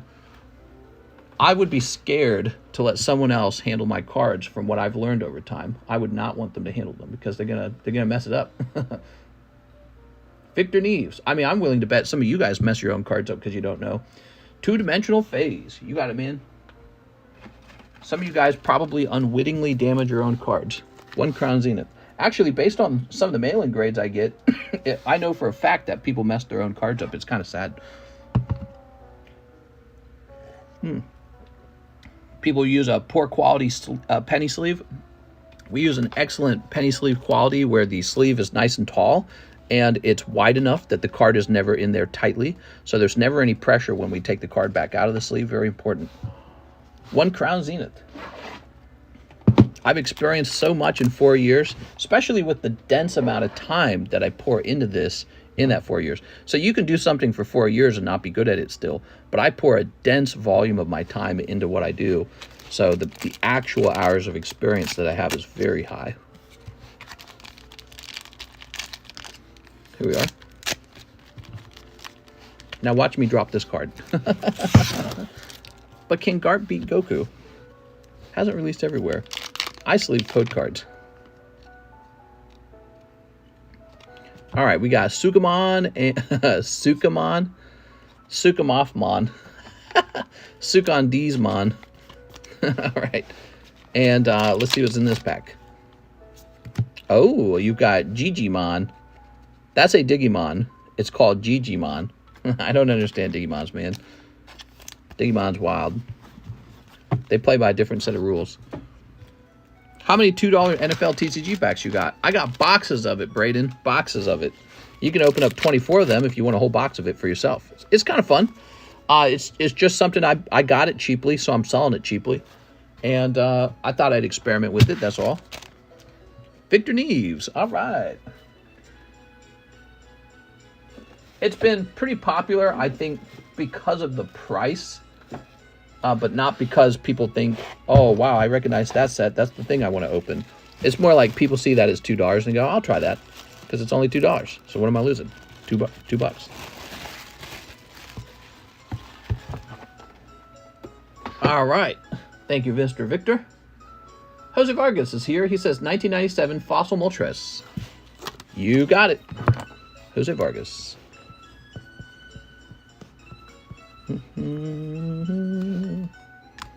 Price keeps going down for English. What are you talking about? Okay, here's Bryce. Bryce sent me $5. What's that all about, Bryce? You want to be on here? Is that right? Maybe. I assume it's over here. Bryce. What's the best pull from the WEISS comeback Star Wars set? Oh, I don't know actually, from this Star Wars set. So this is $5 a pack. And I've got, I think, 2 fresh cases of it. If not, then 1 fresh case. And this is a beautiful set. You can see my shelf is nicely stocked with it if I were to turn it towards you. See lots of Star Wars over there. Yes. Mr. Bryce.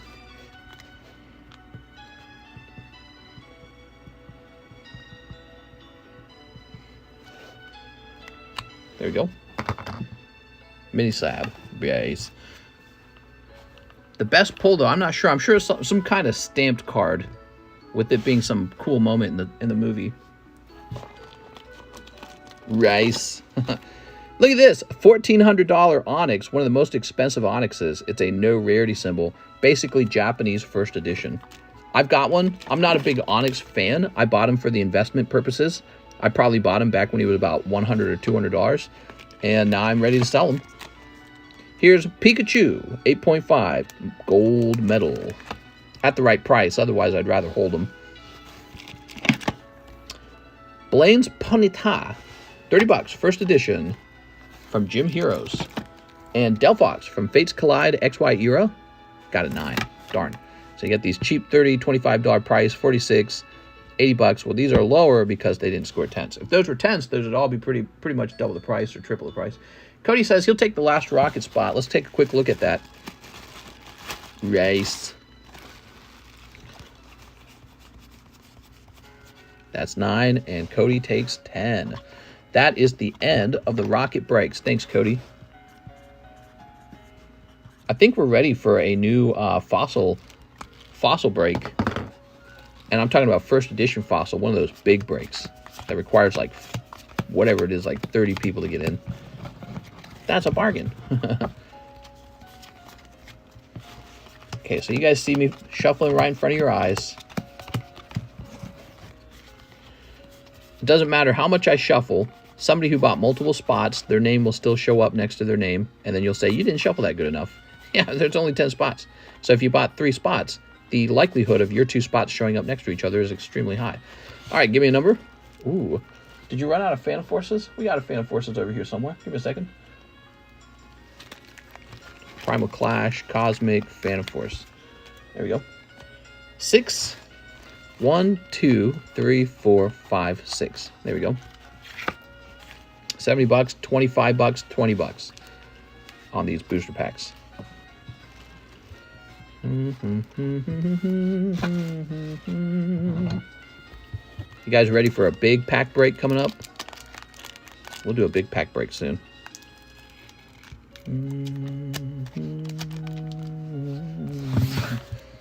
All right, no looking. I'll tilt it away so I don't get an idea ahead of time what it is.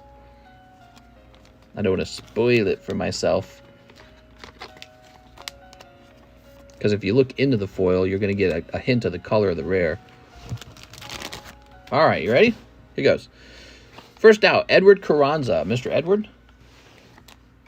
Sorry, Edward. Oh, man, Edward got a hit, though. That is basically a chase card in this set. Dark Charmeleon. Let's see what a 10 of the Dark Charmeleon is currently selling for. You guys curious? And this is why you get into breaks, because you still have a chance to make a little bit of money if you get the right card. Because you would be happy to pull a pack fresh card. All right, so that card's currently going for about $90 if you count for shipping and taxes. It's about a $90 card as a 10. I don't know if this one will grade 10, but look at the centering on it. Maybe it would. So that's pretty good because he got in here for, I think, 36. So he'll make his money back on this one. Edward Carranza. So in other words, he had a shot at the holo, and because he pulled the uncommon, that got rid of his risk with his money. See how that's kind of working out?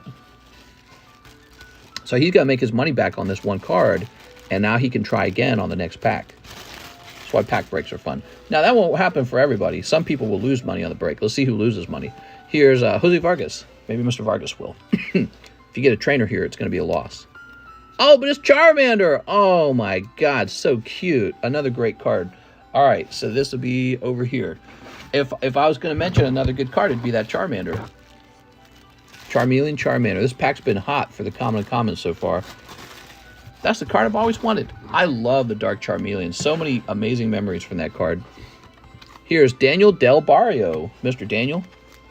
So far, Cody Rogers, none of your cards have shown up. That's a good sign for you. There's Stanky Manky. Stanky Manky. He's real stanky, don't you guys think? Are we looking for Daniel Del Barrio? Damn, the whole evolution. Oh my god, imagine we pull Charizard out of this pack. If there's a pack to pull Charizard out of, it's this one. I don't see a Daniel Del Barrio. Let me check the D overflow box. He might have a big bag and I just don't expect it. Dylan. Dude, this Dylan Cranfield stuff is real old. I think it's like 8 months old. He might need a new bag. Daniel Del Barrio. Let me check one more time. David, Damian, David, Daniel L. Dobb. Yeah, he's coming off as needing a new bag. Yeah, we run into this problem when we do pack breaks. People who need new bags. Yeah, looking like a new bag situation. All right, let's get him a new bag. We jinxed it. Not at all. Nothing you say is going to change the outcome of that holo. That's all superstition to believe that. Penisaur.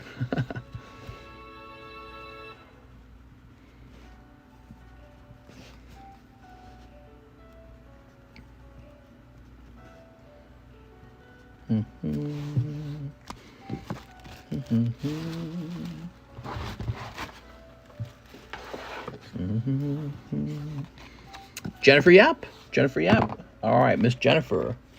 Where are we pulling for Jennifer? Naughty Grimer? Naughty Grimer would be a hit. Oh, Kadabra. That's beautiful. Kadabra is going to be an uncommon card, so that's a good pull.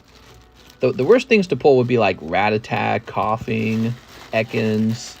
You know, these common cards that there's too many of them. Magnemite. Nobody's going to want the Magnemite, really. Daniel Corona. All right, Daniel. You got your own box yet, Daniel? Big Diglett. Oh my god. He's got a big Diglett now. Okay, let's see. Yes, he's got his own box now. So we often refer to this Diglett as the biggest Diglett. You know why? Because if you actually look, that Diglett's busting up a building, maybe like a jail, and a car goes flying in the background. Well, look at the size of the Diglett versus the car. So this is what we call the biggest Diglett in Pokemon card history. Oh, we already removed the holos? Okay. Girls are always curious who has the biggest Diglett.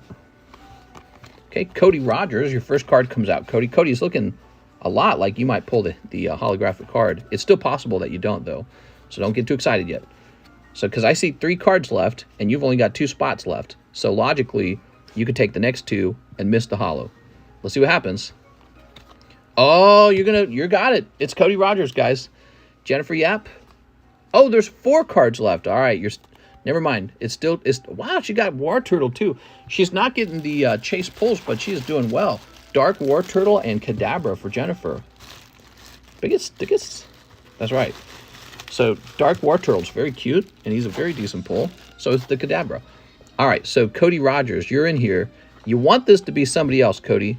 It's Angel Barba. There we go. All right, Cody is officially going to take home the holographic card. Angel Barba has Machop. Okay, Angel, let's find your bag. Angel, you're getting pretty close there, Angel. Could have been you. Could have been you, and then Cody would have been annoyed. They'd been like, dang it. All that. Did Angel Barba not have a bag? Here we go. Well, in quantum mechanics, it's disputed that an outcome is decided by the act of monitoring or if the particle has the same... Okay, we are. There we are. All right. The outcome is the way it is because the power of love. Right? Remember that from Interstellar? The moment that became the plot of Interstellar, I was done. I was out. I was pissed. I was so sad when they turned that into the plot. The power of love. Cody Rogers. It's a movie that strikes as like scientific and futurist and super cool and sci-fi, but then the plot is the power of love. I was like, this is so stupid. Cody Rogers. Here goes. It's a good thing you got the holo because those 2 cards were not good. Oh! Oh my god, such a good booster pack. That's Dark Blastoise. Our rounds of Rocket have been excellent. We got a Dark Charizard and a Dark Blastoise out of this round, guys. Congratulations to Cody Rogers. So fantastic. I think we will put that in the cool kids box because, you know, we like to see that stuff. He is cool enough to go in there. Look at that. He bought the last spot, too. Maybe that last spot was all he needed to get to ensure that he fell into the winning slot. I don't know. Cody Rogers. What I'm trying to say is imagine he only bought 2, and then that last spot was the winning spot. So 4.19, I think, .23.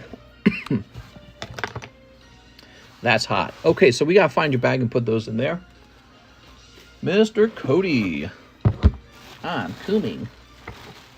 Craig, Cody, Cole, Cyber, Kobe. Where is Cody Rogers? Is he up here? Here we are. That card's Regipack all day. What are you talking about? I would like to be the one to pull that Blastoise. Thank you. Shall go to me. All right, so we ought to do something special for a change. Now, these are really expensive to do, though. That's the downside. Now, I'm thinking we do one of these fossil rounds. See this? So this is a triple pack break of fossil. That's what it is. It's a triple pack break. And what's going on? We created a video of us taking these out of a freshly unsealed box, okay? And we just took 3 in a row and put them in a holder. And then I did a unique marking on it. So you can technically go find that video and see this is totally untampered with. We're going to be selling the packs $500 each. You can buy a whole pack if you want, or you can buy into the pack break because there's going to be a pack break for all 3 as well. So, you know, if somebody buys an entire pack, well, then there's fewer spots left over, correct? So let's see. There's 11 spots per pack. So it's going to be a very expensive $45 per spot. That's the actual cost to get into this pack break.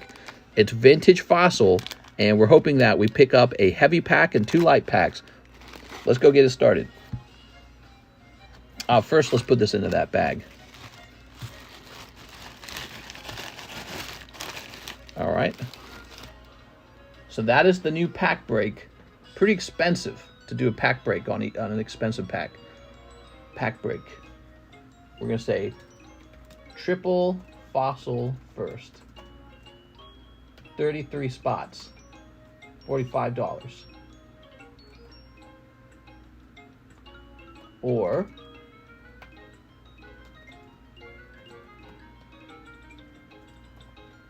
the description's out of room.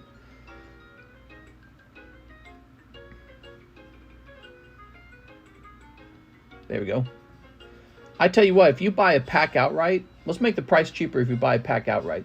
It'll be $470 if you buy a pack outright, okay? $45 to buy in one at a time, or $470 to buy outright. Hey, mister, did you see my order by chance? What's up, Cannon Moore? Cannon, you're probably just waiting your turn. We just did a pack menu, very popular. I'm anorexic, so kind of does the opposite, but I do love food. Yeah, me too. I'm anorexic. I need to gain weight.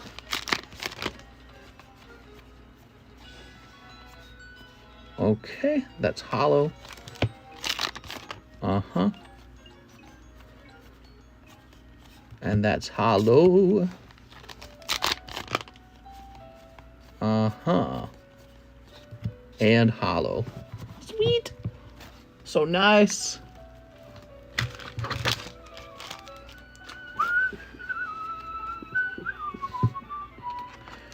Very nice, very nice. Jack Watt. So Jack with the J. Well, there's that cough, man. Did stream Labs take a dump? What? What? We got lag? Where's Jack Watt? Mister, there was lag. Oh, no. Did Jack Watt see the polls? Jack, we opened your cards. Javier Arroyo, James Aguayo. He didn't say a new bag, did he? No, he said I have a bag. I'm going to check up top because I think your bag might be up top. Ah, here we are. Jack Watt, if you missed your polls, here it is. So you got some girls, but no etched cards, no full arts.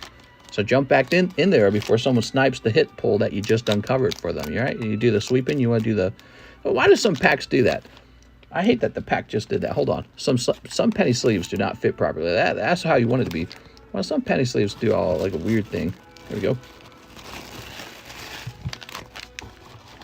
we were talking about the pack break. Yes, the new pack break's very expensive. It's the triple fossil pack break. We need 33 people to buy in at $45 a spot. You could alternatively buy an entire pack for yourself for $470, which is a lower cost. Okay, Darwin Morales, 7 Lost Origin. You got it. 1, 2, 3, 4, 5, 6, 7. Ooh, I want to open those XY packs. Me too.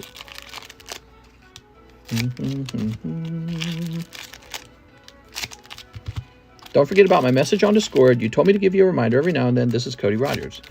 Thanks, Cody Rogers. Thank you. Yeah, I'm having like a crazy busy time in life right now. I had a doctor's appointment today, and I'm doing this other stuff too, so I appreciate the reminders.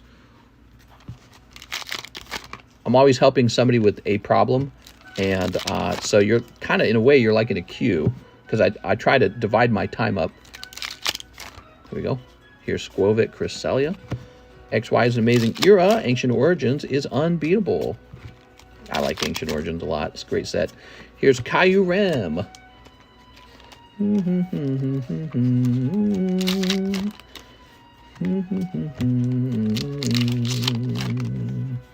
Porygon 2.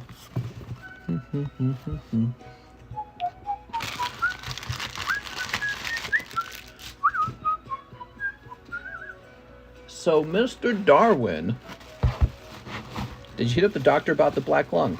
I told him I had a cough. He had nothing to say about that. He had nothing to say about it. Here we are.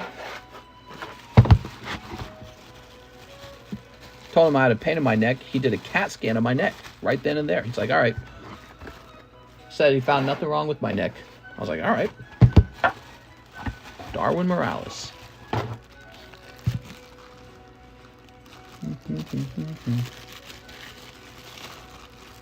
Whoa.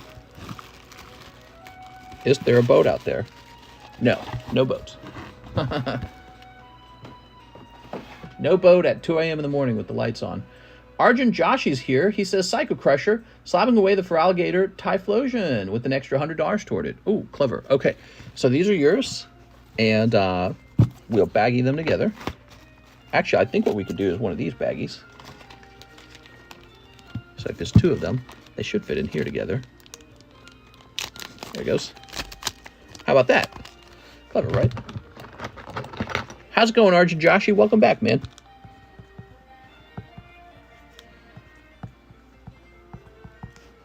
And it's going to say slab-away. And the total slab-away was 425 plus 120. Oops, 45 plus 120 is what, 545? Okay, so the total is 545. And so what we need to do, we need to jump in here and create that slab-away for you now. You sent a total of 125. And that's going to go right here. April, Arjun Joshi, Feraligatr Typhlosion, 545, and that drops down to 445. Cool, man. Cool beans. Okay, let me make sure it posted. There it is. All right, you're in. Did anyone hear about the new Vegas 2 rumor? What's up, Caprice Flynn? How's it going, man? Brandon Galligan says, use my credit. Ooh, Brandon Galligan. Go. I'll move those off to the Cool Kids box now. Dreams really do come true in some of these pack break guys. It's a great pull. Okay. 4 jobless, $2 toward the destroy slab. Ooh, yes. Let's get this slab destroyed. You can donate money to this slab to get it destroyed, everybody. It is now down to $203. When that reaches 0, we destroy it. He donated $2. That's kind of like a burner account. So you can donate like $1 here and there. And then one day, a slab is permanently removed from the market because we destroy it. So that's the whole idea. And this helps Pokemon cards stay valuable over time. People hate it. I think a lot of people wish I would just give it away for free. But if I did that, that would not actually lower the number of cards that go out into the market. So that's what we're trying to do. Are we going to fundraise for Mr.'s new keys? Donate the charity slab too. Right, so there's another card. If you don't want to destroy a slab, if you just want to give cards away, this card was the latest charity slab. It's down to 290. And so when this reaches 0, we just give this wick away. So you don't have to destroy a slab. You can actually choose to be generous. But many people actually choose the destroy slab. It got ahead of the charity slab a while ago. Here we are. I don't blame you, because I like the destroy slab better too. I think it's more dramatic. I think there's something enjoyable about destroying it. But also knowing that, you know, now this card is 1 card more rare. I think it's like a pop 500 card. So there's a lot of them. So taking 1 away just feels like you're doing something, you know. Just took a round of blood tests and urine. Let's hope they come back negative and no cancer. Yes. All right, what we got?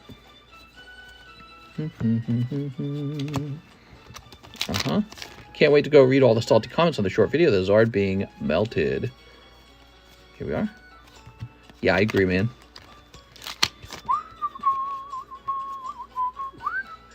A lot of people in the last comment section is like, oh, wow, you're just doing this for money. It's like, if I wanted money, I would just go sell him. All right, here comes. Whoa, you did it. You got Roxy Full Art, Roxy SR, Brandon Galligan. Nice job, man. Good choice. Do you like other Pokemon YouTube channels? I don't really watch any other channels. I don't got time to. Sometimes I do occasionally. You know, I've seen some Rattle videos before.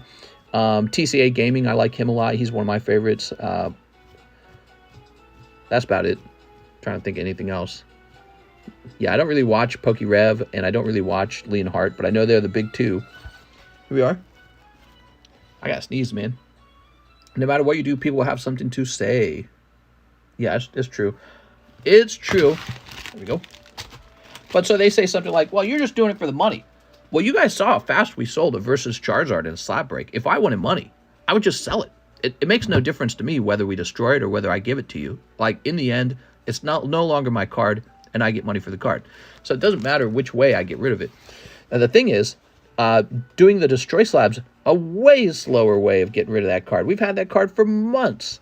People donate a little dollar here and there, right? So it's not about the money, and people don't understand that. It's just not. It's about, well, perhaps it's about money in another way. So it's about getting rid of Pokemon card inflation.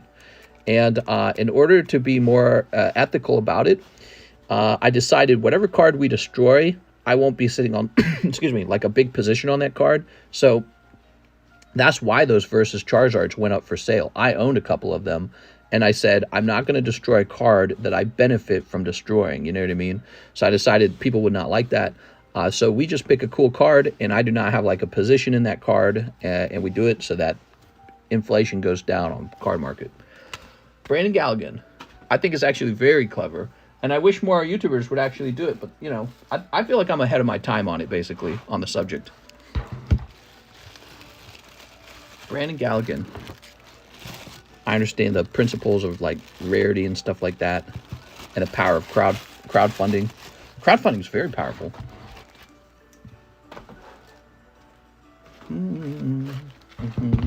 No promoting, TCC. Mods! Quick, silence me. Get this man out of here.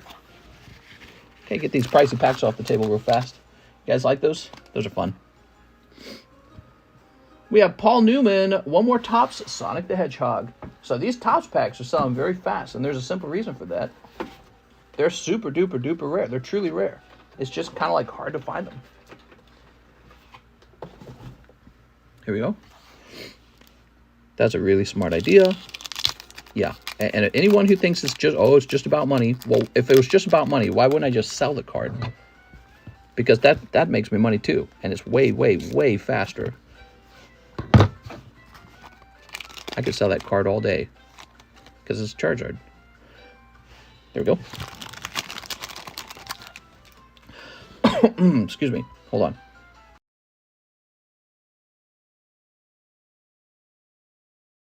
So, we have Sky Chase Zone.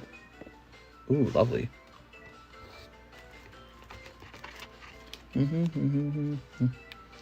Ooh.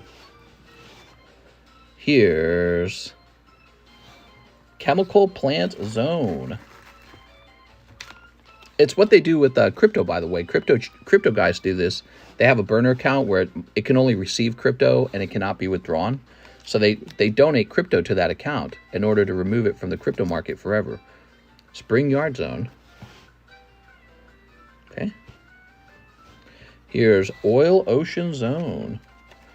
My friend found 50 plus mint condition Matchbox cars that were his grandpa's, and also a bunch of Hustler and Playboy magazines from the late 70s and early 80s. Damn, Grandpa. You're kind of a pervy one. There we go. All right. Here's Power Up. Sounds like Mr. supports Shiba. No, I don't own any crypto right now. Well, no, that's not true. I own a little bit of Bitcoin as a result of receiving Bitcoin and Ethereum transactions. Supersonic and Sonic and Tails 2. One more day until 420. Oh, he's right. Tomorrow's 420. Blaze it. I'll go get my wife's leftover marijuana gummy and do marijuana for you guys on stream. Is that illegal? You're not allowed to do drugs in a live stream, right? Pretty sure you're not allowed to. Okay, Paul Newman. Why would they let you do that? They don't let you drink. Not supposed to drink. There we go. That would be cool, man. That would be so cool. Doctor kept asking if I did any drugs. I'm like, I don't do any drugs. It's like he didn't believe me. He asked me like 3 times if I did drugs. I'm like, I don't smoke, I don't drink, and I don't do any drugs. Cannon Moore says 5 triple beat. That's funny. So what you mean to say is you're not cool. What you mean to say is you're boring. Get some extra slabs up here. It was the hippie sandals. Yeah, it must be kind of funny because he must have looked at me like I'm some kind of poor guy. But actually, I'm all right. I do all right. Okay, there's some CGC slabs there. So 5 triple beat drop. People still call cannabis a drug in 2020. It is. That's exactly what it is. It's precisely that. A drug is defined as anything that affects your brain. There we go. That's the point of a drug. The drug's point is to affect your brain. And so that's what alcohol does, and that's what marijuana does. They're both drugs. There we go. All right. He thinks you're tweaking. Smoking on some single source Rube's button right now. Well, you know, he heard I told him about the coffin and all that, and he's like, all right, so what drugs do you do? I'm like, I don't do any drugs. Caffeine too, that's right. Caffeine is a drug. Pokemon is a drug. Now, Pokemon, oh, there you go. Pokemon would not be defined as a drug because it does not go into your brain and inject something into your brain. But Pokemon is addictive, but it's not a drug technically. A drug is a thing you consume, and it goes up as a biological chemical, and it affects your brain's operation. So that's the psychological definition of a drug. Cold. But we like to use the drug in a more layman way rather than in the definitional way, the dictionary way. So yeah, you could call all kinds of things a drug. I just think it's funny that he didn't want to call marijuana a drug when that's exactly what it is. Like, why do you think people smoke it? You think they smoke it just because they felt like spending $50 on some grass? No, they're buying it for the drug side effect. That's the only reason to buy it. Wow, you did pretty good, Cannon Moore. Look at that. That was Cannon Moore's order. 2 hits coming out of there, Cannon Moore. Cool, man. Cannon Moore. That is the only reason people buy it. For the side effects. All right. There you go. Dude, Mr. Pokies do release dopamine. That's right. But they're not drugs from the technical standpoint. Okay, we got an order from Abraham Granados Rios. I'll take the last 3 Narutos. All right, Naruto's sold out. God, man. Do you listen to Blink 182? I have. They're pretty good. Definitely, they remind you of the time period that they were from. Not my favorite kind of music, but they're listenable. You can listen to it. Speaking of love, yeah, Interstellar. What a joke. The power of love. The Power of Love. That's what gave us the fourth dimension. What?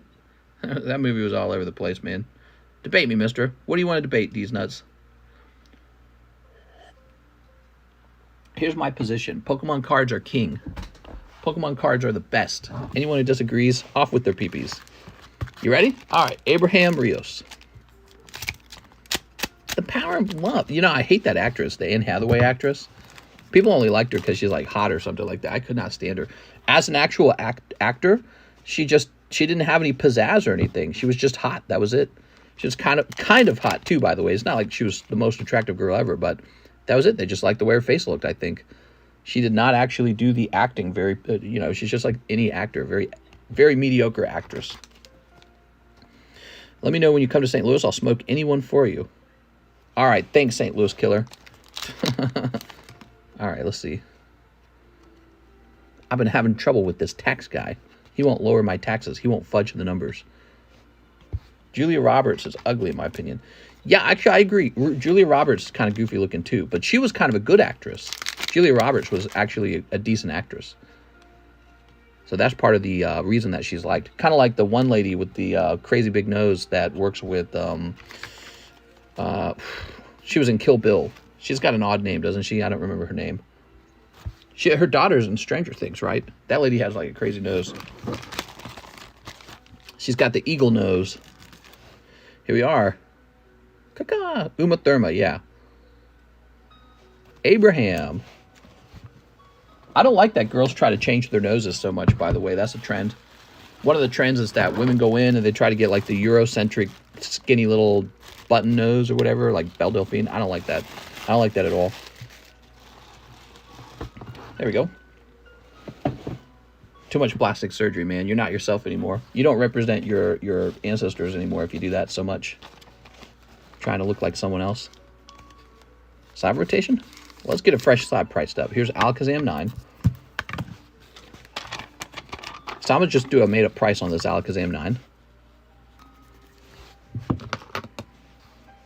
Jennifer Grey changed her nose. It changed her career.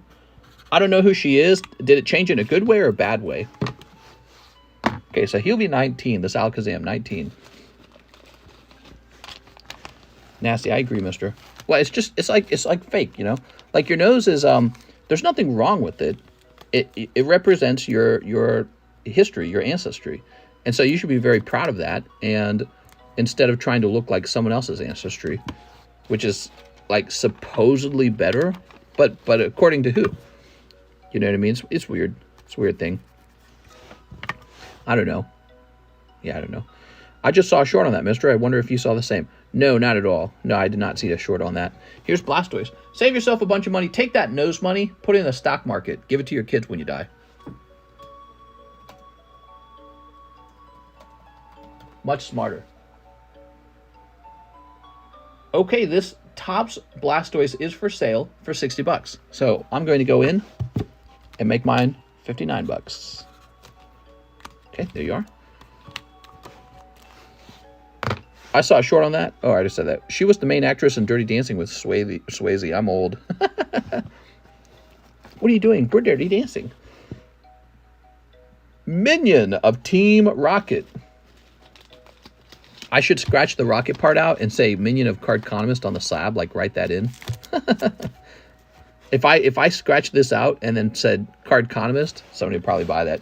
Just because it's just for the memes. But it depends on the price, too. Right? Make the price cheap on it. What a strange place to have come in. You're talking about noses. People do get addicted to plastic surgery. Very interesting. Right, because they think that they can... it's almost like in the past, fashion was just the clothing that you wore or like how fat or skinny you were. Now fashion goes beyond that. Fashion's like, cut your nose up. It's like, bro. That is a well-functioning nose. It's the way it was meant to be. It evolved that way over probably thousands of years or millions of years. Don't change your nose. Let it be. Let it be. Let it be. Let it. Whoa, this is kind of pricey. Well, I guess it makes sense. This is a vintage card. Plastic surgery looks grim. So this is supposed to be $55. I'm going to do $45, which is actually $10 cheaper than the cheapest buy now. has plastic surgery in his glizzy. I certainly do not, nor would I need to. Braden says, Michael Jackson is such a crazy person in our lives. This is a great stream, super funny. They do plastic surgery on glizzies. What kind of plastic surgery do they do on glizzies at this point? Here we are. Let's see. Plastic surgery for your penis. Imagine my wife sees my search history. Penile augmentation and suspensory ligament release. What? I don't know about that, man. Could you even imagine a knife going through your pee-pee? No thanks. No thanks. I think I'd rather have a small pee-pee than a pee-pee with a knife in it. All right, let's see. All natural. Cecilia Arenas. I want to buy shipping for my 3 slabs. Also for my car that just got graded. Okay. My shipping address is blank. You got it, man. Cecilio Arenas. 3 slabs and the car that just got graded. You have about 3 inches in you that they cut to pull out. Damn, dude. You're saying I could add 3 inches onto my stuff? I'm going to be huge. I'm ready to be a porn star. All right, let's see. Oh, we're shipping you for the first time, I think. Okay, let me go log in. 500 years from now, the average height will be 10 feet. Hopefully. Hello from Kanoya, Japan. It's 4:30 p.m. here. I'm at work watching the stream. What's up, Jacob Gordon? How's life in Japan, Jacob? You're living my wife's dream because she wants to live over there right now. And I tell her, no, you have to live out here in Lake of the Ozarks. Like a good wife. Mr. Hunk, basically just lose weight to reveal extra willy that you never knew existed. Ah, there you go, guys. All right, Cecilia, I've got your address from your PayPal.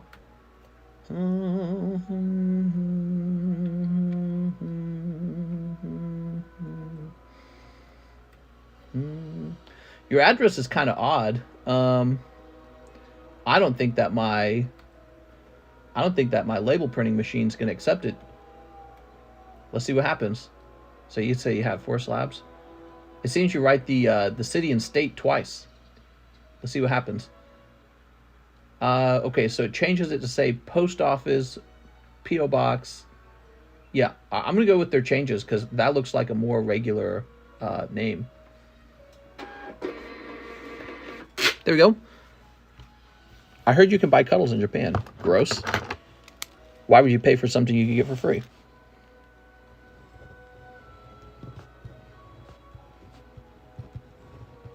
No, I'm just kidding. Let's open up a cuddling... you guys want to open up a cuddling business out here? Did you go to the Spanky Cafe yet? What? Someone buy something.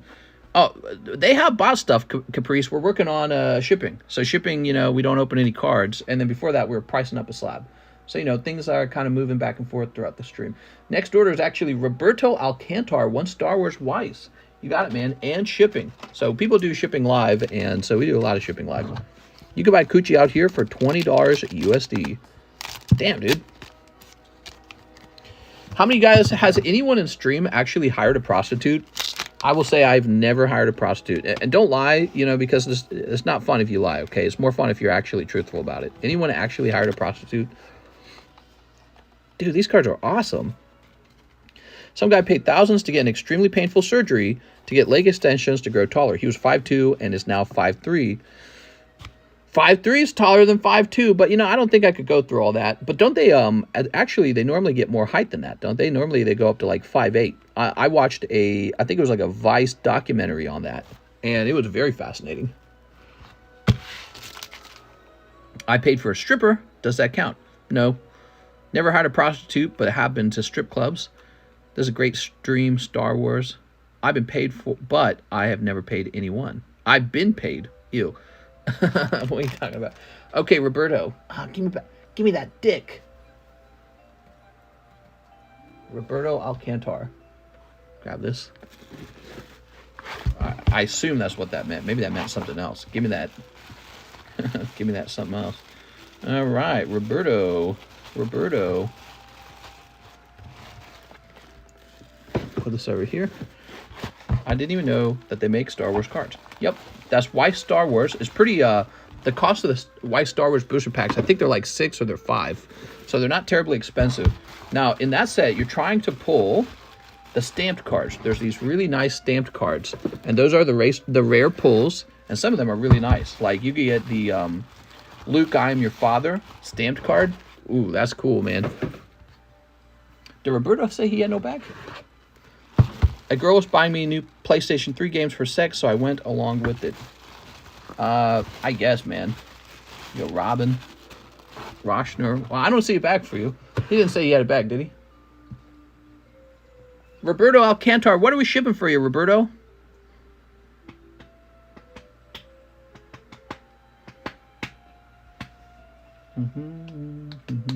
Is he here? Roberto Alcantar, what are we shipping for you? Do you have a bag? I guess I'll keep looking for a bag while he's responding. If he doesn't respond, I might stop. Well, I don't want to print up a useless label.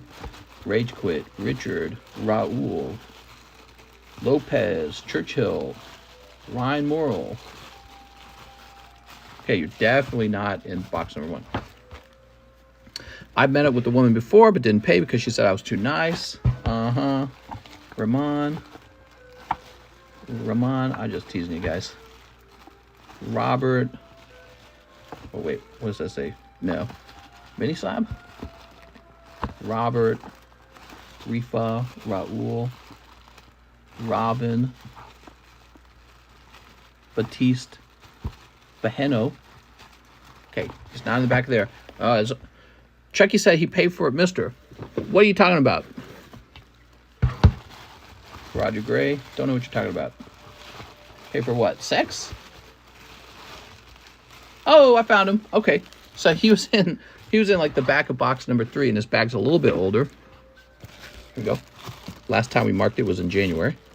There we go. No problem. He did have a bag. It's these damn R boxes, man. These damn R boxes with their never-ending numbers of bags. It's like 100 people with the name R. No more Naruto? Naruto sold out. Let me remove it from the menu. I'm sorry. Naruto is sold out, everybody. We are getting a restock on Naruto, though. So when those arrive, you guys can go ham on them again. There you go. Now, the menu. We had Naruto probably under other at the bottom. Yes. I'm going to say coming soon.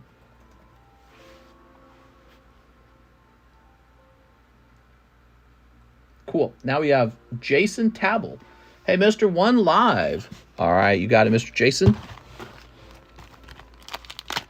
Jason, you end up with a poker card. This is a cold pull. So you did not get a hit out of your live custom. Cool. One Sneaker Bunko. Sneaker Bunko. One spot in the Umbreon break. That's right. That's right, Hughes. So there's 3 spots left. This will end tonight, the Umbreon break. There's 2 spots left, everybody. This will definitely end tonight. And then we'll pick a new small slab. Never done it, though, lol, but have been tempted. Yes, buy her a drink or two. Small bag, mister. Sorry, I forget to specify. No problem, man. Bro, here in Mexico, you can find a lot of nice coochie. Mister, did you see the new grade reveal thing PSA announced for the app where you can flip the card over? Damn, why'd you move all them packs to the back from live customs? Every time someone buys a live custom, we shuffle. So every time you open up a pack from the live custom, you get one from the front. And let's say you pull a hit card out of the live custom. Well, when it gets shuffled, the next person might pull a hit too. Or let's say you pull a cold one. Well, normally a cold one would lead up to a hot one, but if it shuffles, the next one could be a cold one again. So we shuffle for fun. It makes it random. Here we are. So, Jason Tabble, you get all the sexy cards from this pack, but you're going to get the naked girl in the back. All right, nice. You got the naked girl. Do you have Scarlet Violet? We sure do. Yep, Scarlet Violet. I think we're running low on it. Okay, Jason Tabel with the JA.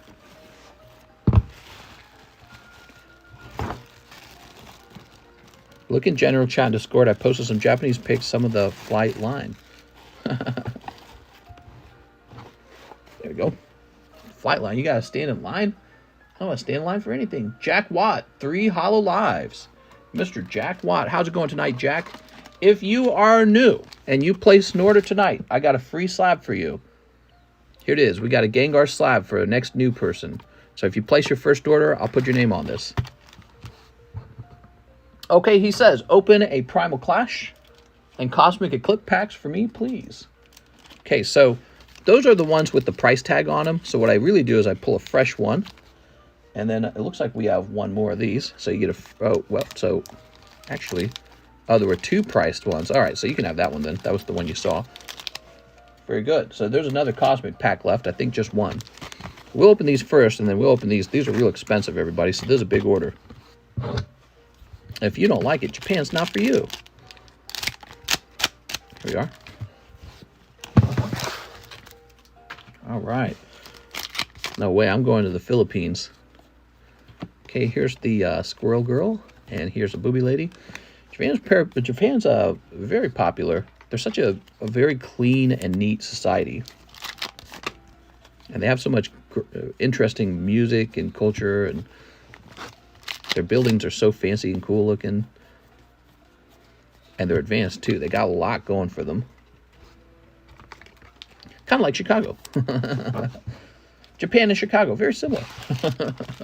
Their city versus our city. You know, there's probably not a single city in all of Japan that is like our Chicago, because they wouldn't tolerate it. They'd be like, no way. We don't tolerate that crap. I don't know why we tolerate it. I don't know why we don't just like stop it or something. We are different people. Different people with different personality. All right, here goes Jack Watt. Get the snip in. Sneep. Very good. Japan, apparently, they're going to have a population crisis, though. They don't have babies.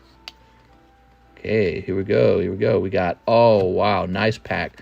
So you didn't pull a big hit, but you pulled a reverse hollow Pikachu. Probably very gradable. There you go. Probably $100 if it grades 10. That was good. So your Primal Clash, I'm sorry, your Cosmic was good. Ready? Lotad, Metatype, Bidoof, Whiscash, and Whiscash. Very cool. All right, so you end up with double Whiscash. Very nice. That's very gradable. See this card? That is called an Ancient Trait card, and they're super cool. They're from the Primal Clash era. There's also Ancient Origins, and Roaring Skies had those kinds of cards in them. Jack Watt, thank you very much, man. Big order. I appreciate it. Sleeve that trainer. Sleeve that trainer. What trainer? Did we miss something with the trainer? This one? You want the Groudon Spirit Link? It's gradable. This? You talking about this? I don't know if he's talking about that. All right, very cool. That's a non-hollow card. Very nice. I don't think many people would want to buy that. So, let's do a little rotate on these. Here is Slowpoke 9. So that's getting harder to find.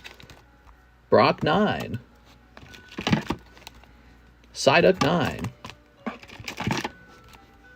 Magnemite 7. And Ninetales 7. Look at this Gengar. So people need to know that this Gengar, Captain Flynn says, wow. Why are you saying wow, Captain Flynn? Wow. He's a spammer. Those damn spammers.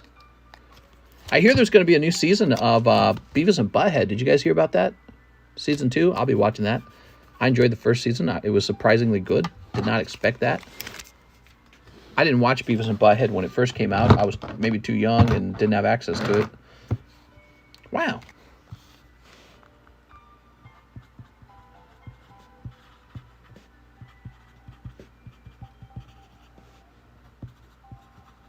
Oops. Look at this. free for first time buy. Oh my god. Let's try that all over again.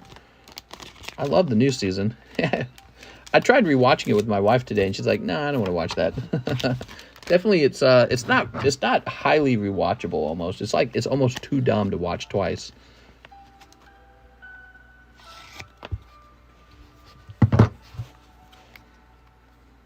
I was gonna write in buyer, but I wrote in bi, bisexual. Here we go.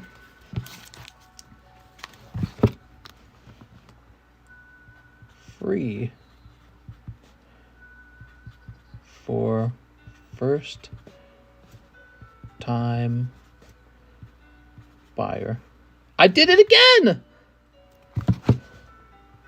That's it. I'm going senile. That's it. I'm just going to leave it as buyer. It's supposed to be B-U-Y-E-R, and both times I typed in B-Y-E. Oh my god. Bi-curious. I found that only beta males dislike Beavis and Butthead. You do a giveaway, maybe. Been listening to you for a long time now. Any English teachers in chat that can help out a Mr. out. Yeah. Okay, so if you're a first-time buyer, we'll give you this Gengar slab. Next up, we have Jose Vargas, 1 pack of the Primal Clash. So that's another Primal Clash getting opened. We're going to be out of the Primal Clash in no time. Oops. Bye, mister. All right, first buy. He said buy first. It's his. Probo Pass and Diggersby. All right, it's kind of a bad pack. Take this little Mr. Mime with you. He's cute looking. You got this stupid Pokemon. Probo Pass. Give me a break, man. That looks so dumb, dude. I guess the previous evolution kind of made sense because it's like the Eastern Islander design or whatever it is, like the Stonehenge kind of stuff, but I don't know about Probopass. He just looks kind of like dumb Mario. It's me, Probopass. Jose Vargas. Mr. Vargas. I'm gonna die from coughing. That guy had a lot of plastic surgery. Who did? Who had a lot of plastic surgery? Joe Mama? Christine Andrews says, can I get 2 Star Wars? Yes, Christine. What's up, Christine? How's it going? Got these 2 packs here. All right. Tell T hi and thank you, Jen. All right, very nice. Oh, you got something. Oh, there you go. So this is like one of the hit cards you're trying to pull. See how lovely it is? Won a great victory for the Rebels. How nice. It's called Medal Ceremony. It's an SWR. So this is an example of a hit pull out of the Star Wars packs. These are really lovely, and I think if they graded 10, you could collect all those, and it'd be really fun to own. Nope. I'm dropping the cheap cards, though. I handle the cheap cards kind of quickly.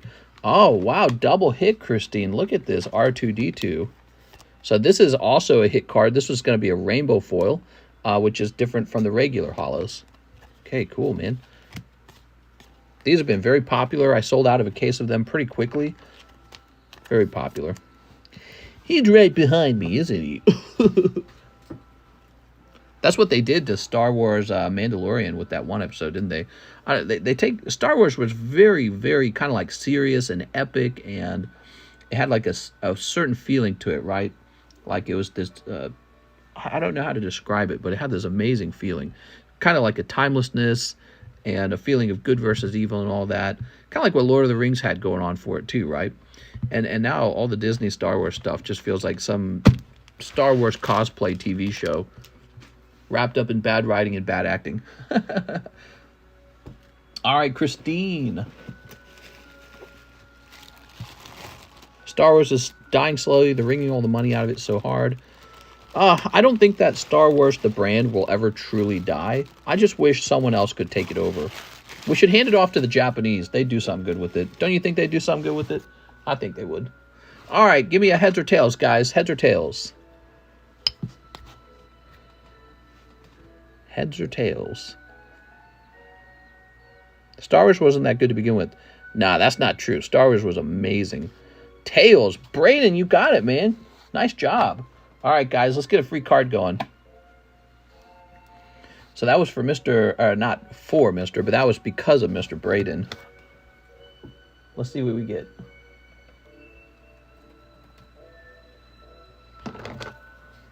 Braden's like, hell yeah. So we'll make the keyword Braden. Type this in, and that'll enter you into the giveaway for this Aerodactyl V-Star. Wow, that was a lot of skill. Braden Siska's next, actually. He says, 1 Pokemon in live grade for the best card pulled from that pack. All right. Braden. It's kind of an odd thing to pay for a live grade on, but where did it go? Let's see. Oh, here we are.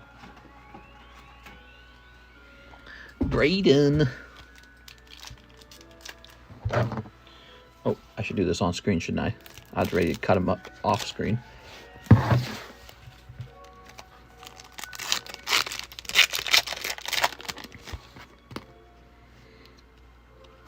Not that one.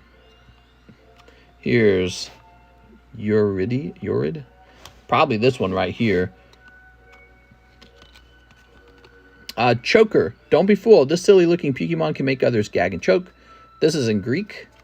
And this one is Horrid. Horrid looking beast that smells worse than it looks. Okay. So these Pokemon cards they're a satirization of Pokemon. Came out in the year like 2000. That's when they were printed. I think by the same company that does the Garbage Pail Kids, right? And this would be the hit card in the pack. Upchuckmeleon. So this is the card we would be doing a live grade to. I need a live grading setup in this room. Here we are. I got to head out of this room to do his live grade. I'll be back. Remember, you have to type in this word to be put into the giveaway. So I'll be back. Let's see what we got. A 1. He got a 1.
All right, I'm back. I'm back. Have you been good? Have you been good, boys and girls? So, Braden Siska was definitely trying this out for the first time for fun, but unfortunately, this is going to get an 8. Braden Siska.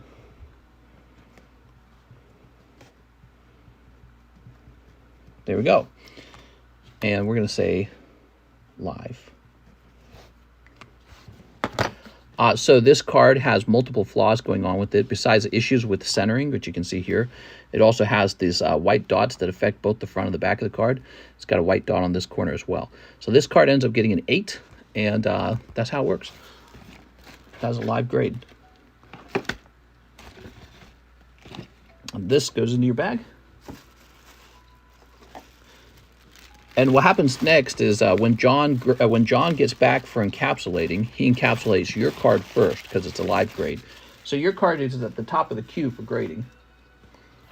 All right, let's find out who won this. Hell yeah, I'll take an 8. Let's roll it. We got Braden. How's that possible? Braden is the winner. How is that possible? Braden won the Braden giveaway. What are the freaking odds of that? The odds of that are really small. Unbelievable. Did Nightbot say that he won? Yeah, Nightbot, Braden S. has won the giveaway. That's like a clip for sure. How do we clip that? Let's see. It's 235. Hold on. Let me go tell Mike's side this one.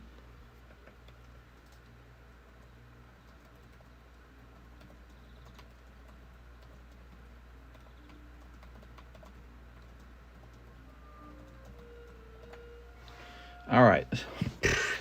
Crazy, dude.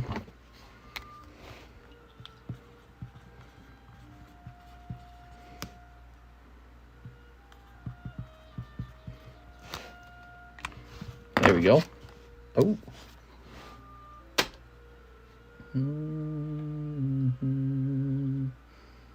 We have an order from Mr. Muhammad Nazari. Welcome back, man. He says 10 Lost Origin and 10 Fusion Strike. All right, let's get it.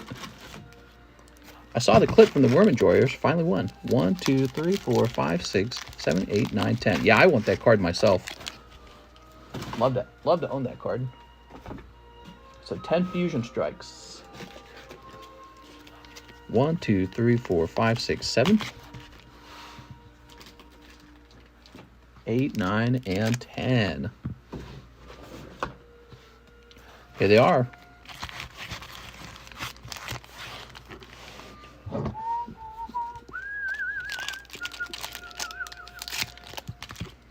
Damn, that just made my night.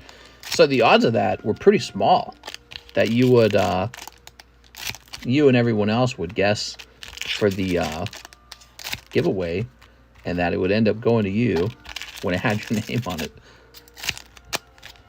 I see Fusion Strike popular because of the theft story. Yes. Fusion Strike was popular before the theft story. It's still just as popular. Called Tails and won the giveaway. I think the quantum mechanics was hitting. What? Don't spam or I'll ban you. It has to be one of the most unique Pokemon cards out there. Can't believe you get it for fairly cheap. The Worm. Is it fairly cheap? You guys want to do a break on it? The Japanese one is not cheap, correct?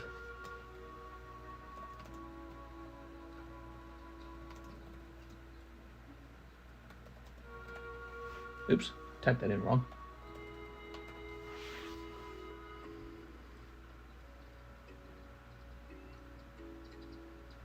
Weird, it only shows one return for me. That's not PSA. Oh, there it goes. He's not that cheap, man. He's actually really expensive. Yeah, that is not cheap. That is the opposite of cheap.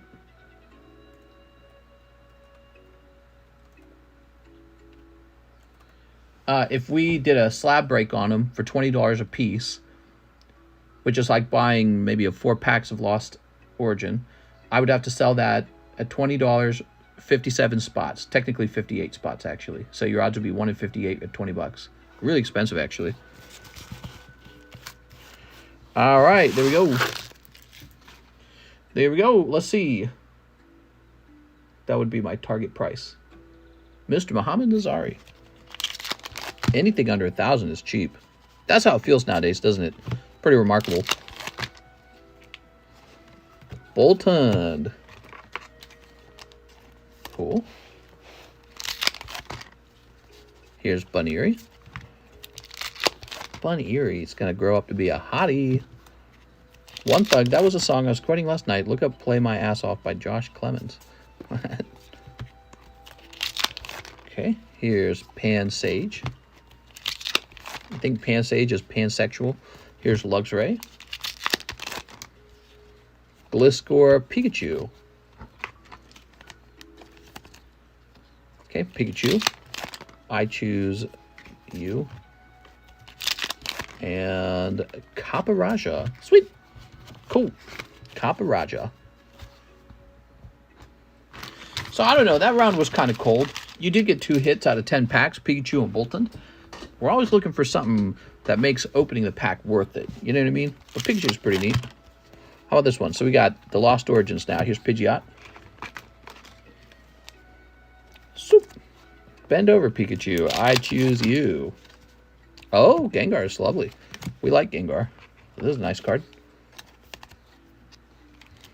That's Gengar. Here's Cascoon. More like Cascoon. Iskin. Clefable Vileplume. Land O'Russ, kind of like Land of Butter. Parasect. Yeah, Gengar and Parasect and Pidgeot out of this round so far. Okay.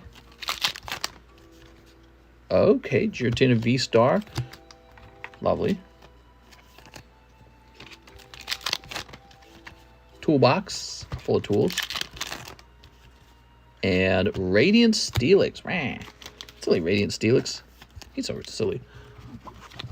All right, thank you very much, man. Making my night. I'm down for the worm break. Yeah, we could in theory do a worm break. Be pretty expensive.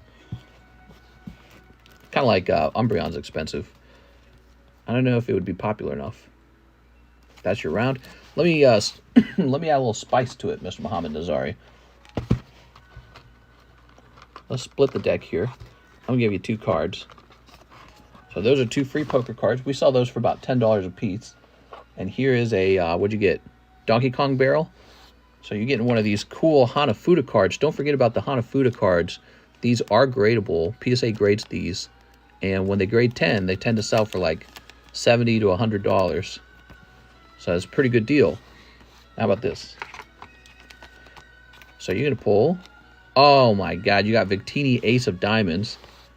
That's like one of the better pulls in the deck. And Azumarill, very cute. Not bad at all.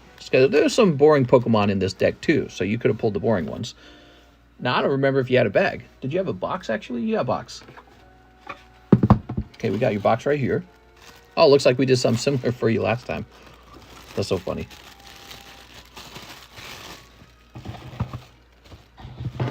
Appreciate how deep you go, man. There's the toolbox.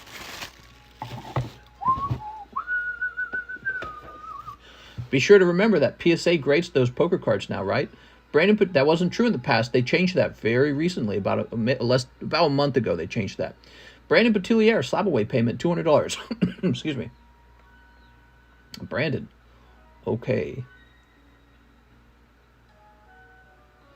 So you've got a Gengar, an Ampharos, and this drops down to $495. Thank you, Brandon. Cool. Let's check ZELLE again, make sure we're not missing anyone. We have an order from Emiliano. Yo, mister, 7 Gypsy Queens. You got it, Mr. Emiliano. Mr. Emiliano, 7 of them.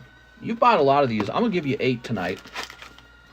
It's a Tuesday night. 1, 2, 3, 4, 5, 6, 7, and 8. So this makes the price a little bit better on them for you. That's the bonus one, so we'll see if it had a good card in it. If it got a really cool card, I want to know. Those Masaki vending cards are neat, but only the Gengar looks good. Ooh, I love the Masaki Gengar. He's so cool, man. I want to own multiple Masaki Gengars. Such a great card. Such an expensive card. There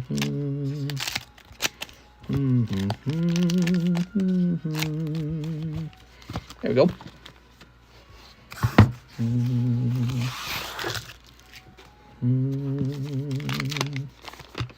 All right, what do we got? So in this pack, this is going to be some kind of not signature, but some kind of numbered card. Let's see what it is. It's always numbered when it has like a color like this, I'm pretty sure. Yep, Travis DeArnaud out of 199. Don't know about that. F that Alakazam looks dope. I like Alakazam, he's awesome. Oh, the Masaki Alakazam. Yeah, he looks crazy. That's a really, really cool artwork for Alakazam. Yeah. I think one of my favorite Alakazams, though, is the Legendary Collection Alakazam. But also, I like the Cardos Pocket Monster Alakazam, if you guys have seen that one. It looks really cool. And then there's the Prism Cardos Alakazam.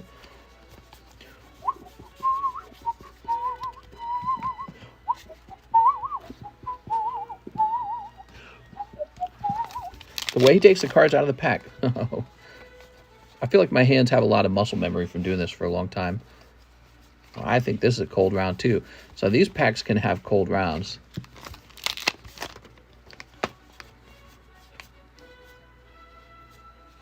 Oh, wow. Was that all cold rounds in a row? I ordered 4 of the 2021 NFL packs. Name is Alex. Forgot. Hi, Mom. Forgot to say I'm new and need a bag. Here we are. Wait, you might be serious. Whoa. See, I got to be careful not to touch that in the middle. See, I was waiting for that to pop out. Now, there's a good pull. Look at that. Cool, man. Oh, but it's not numbered. Ah, that's a bummer, man. Actually, it says number 110 out of 320. Is that just talking about out of the set? I'm pretty sure. Yeah, so this is number 66 out of 320. All right, so this is a cool holographic card. But unfortunately, it's not like a signature, and it's not like numbered. You got to get it numbered like 1 out of 10 or something. That's where the big money is, right? Oh, those are rookie cards. So, and then finally, what do we got here? Paying attention. I've been learning stuff about sport cards ever since I started opening for them for you guys.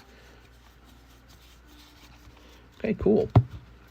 So we treat that as bulk. Now your bonus pack. So I give you the 8th pack for free. You open a lot of cards with me. I appreciate it. You get a little bit of cheaper price here as a result.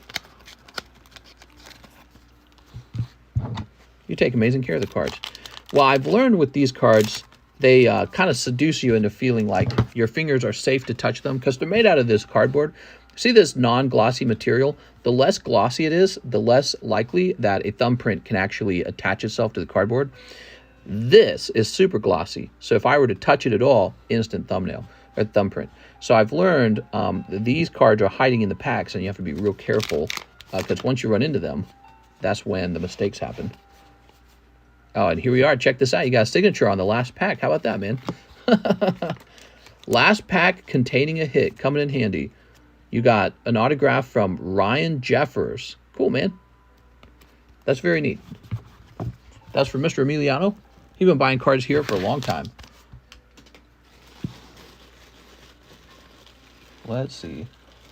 Mr. Emiliano Orala. Honestly, I feel like you could have your own box just because you're so consistent. I wouldn't even know where to store it. It's part of the problem. We need another box if we do it.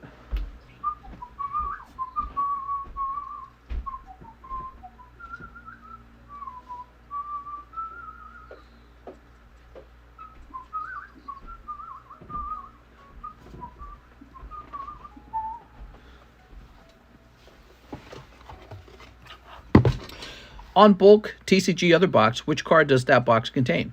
All the crap that gets open, just everything. It's unsorted. So, like, you will get some of Mr. Emiliano's baseball cards, for example. But also, you will get the Disney TCG. You will get Star Wars. You will get Sneaker Bunko. You will get all of it. The only thing you will not get, the only thing, is the English Pokemon cards, which are sold in a separate box. A separate, more expensive box.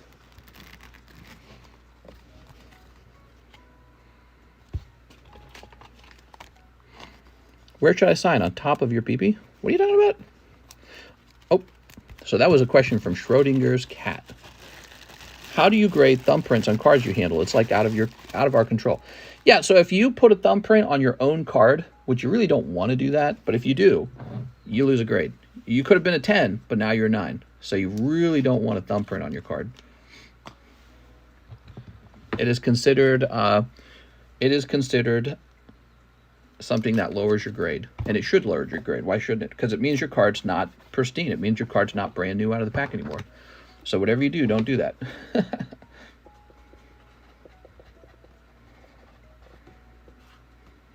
I tell John that too. I tell John, for the love of God, these have to be handled properly. Oh, the ones I handle, I don't put thumbprints on your cards. You're good. That's why maybe years ago I did. I think years ago I had less of an understanding. I really started to figure it all out when I started sending cards off to CGC, and they're like 9.5, 9.5, 9.5. And I'm like, how's everything getting a 9.5? And I started to realize a big challenge is making sure the surface of the card is perfect.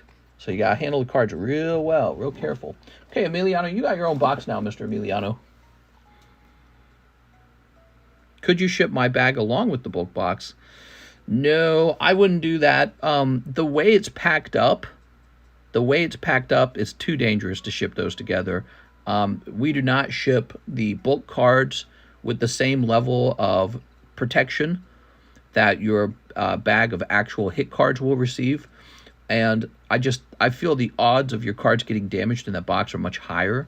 So, I mean, we could do it if that's what you want, but the odds that your card gets hurt very high. So bulk cards, the way they work, we just get a medium priority mailbox. We load it to the top with cards. There's no padding or anything like that. I don't think John does much padding at all. We just tape it up and send it out. That's it. Cards in the middle of the box are very protected by the fact that there's just tons of cards in the box. But the cards on the very top layer and bottom layer might get damaged during shipping.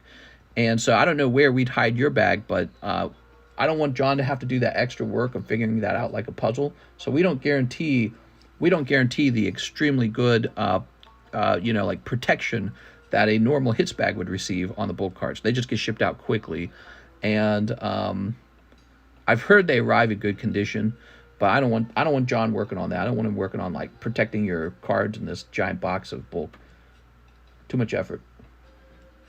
Here we go. What do we got? Faisal Muhammad, 5 paradigm triggers. Paradigm triggers. Give me a minute.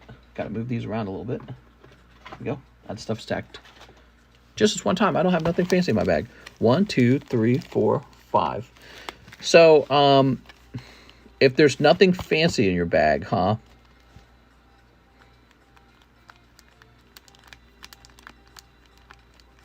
I mean, I guess we can do it. I honestly think your bag will get damaged. Well, I don't think it will necessarily, but there's like such a high chance of it. But if you're saying that all your bag has in it is like $5, $10 of cards, I guess it's not a big deal. There we go. The shipping paid for with bulk boxes, only for the bulk boxes. Yeah, well, that's right. But he's right. We could just toss the bag in. I just think that he runs a risk of it getting damaged.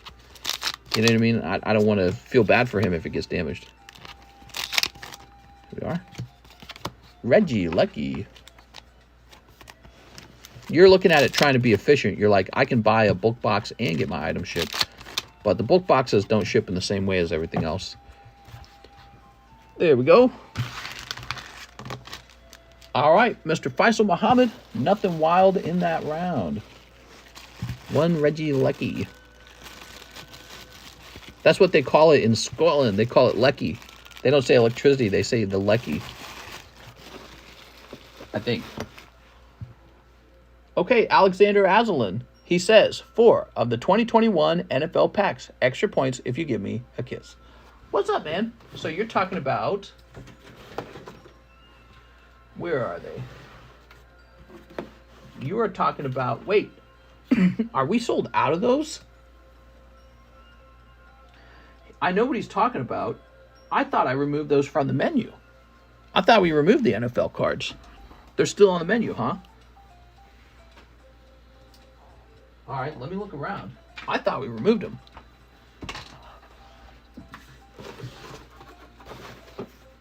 We got basketball. No, man, I don't think we have the NFL packs. Oh, I'm so sorry. You know what happens? I make updates to the menu that I don't think they get saved sometimes. The updates don't get saved. So when I go on to my next stream, that update doesn't carry on to the next stream, and then it looks like they're still for sale by accident. I'll stand up and look around again just to make sure, but I'm pretty sure we already looked for them before. We couldn't find them.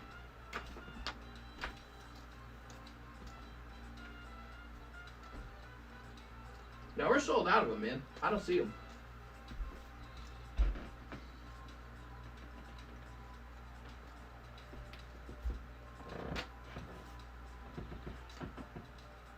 I'll check over here.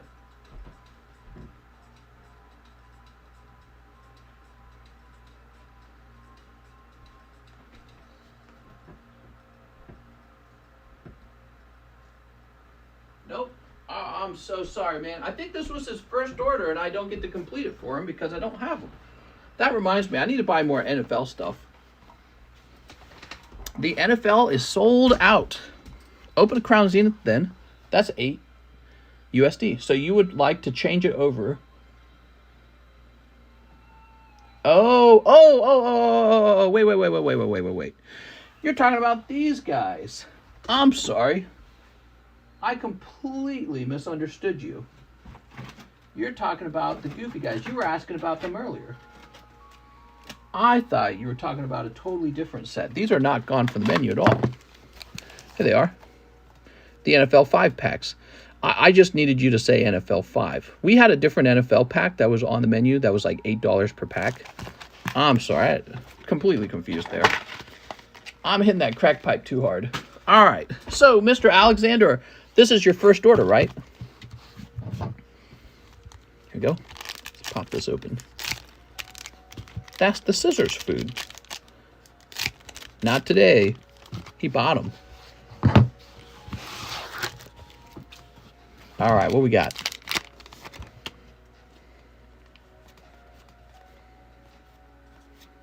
I'm sorry about confusing you there. I did not understand the order. I think it just needed to say NFL 5, and I would have gotten it. There's a Patrick Mahomes. Did you see that? He's kind of valuable these days. Buy hobby NFL boxes. You need to get NFL and NBA PRISM hobby back in the day, I believe. Yes. The only problem with those is I'm afraid we will have to restrict it to box break if we buy those. People don't like to pay a premium on them if they're worried that they're searched. And so I've got a lot of experience with that issue. And so they would only be sold as box breaks probably. Mahomes is a cuck, I swear, says Braden. Why do you say that, Braden? Funny as hell, man. I hate him. Okay, Patrick Mahomes came out, and you got this holographic play card. I don't know who that is in the play card. That's what you're hoping to pull, a holographic card, but you want it to have their name and say rookie on it, because there's rookie cards in here. That's the way to do it, box breaks. Can you do a small discount if I buy 2 bulk boxes, 1 of each? Definitely not, Mr. Schrodinger. It's the other way around, Mr. Schrodinger's cat. So I'm on the precipice, do you like that word, precipice, of actually raising the price on those bulk boxes because they're too popular, and they sell faster than we can restock them. So it's the other way around. That is ready to go up in price. All right, Alexander Aslan, you ready? New bag. Fat Trick, hey! We don't fat shame in here. Mahomo, hey! Yes, you're all bullies.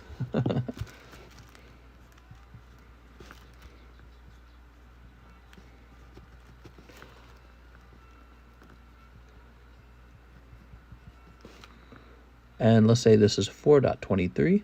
We're good. You're all bullies.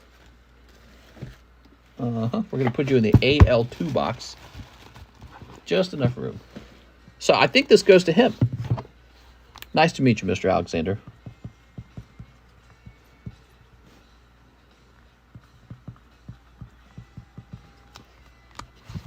Why is the music so quiet now? Guess the music changed.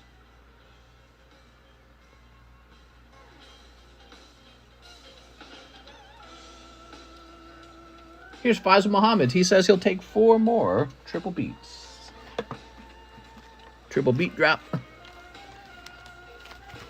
Brandis Mahomes' mistress. He's about to call holding. There we go.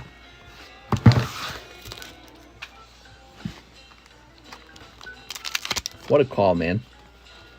There we go. Changed the outcome of the game, I think, with that high dragon. Oh. Sprigatito or something like that. All right. Oh. Got the doggy woof.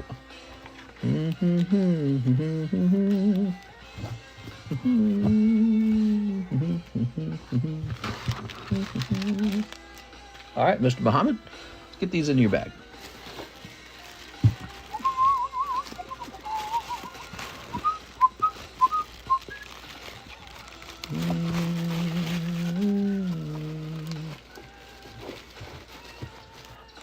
Get a little rotate going. Nidorino. Shelter 10. That's pretty good. Pincer 10. Jigglypuff 8. and Nidoran. Cute. Here's Chris Acevedo, One Sun and Moon base set. Ow. My knuckles. Ah, here we are.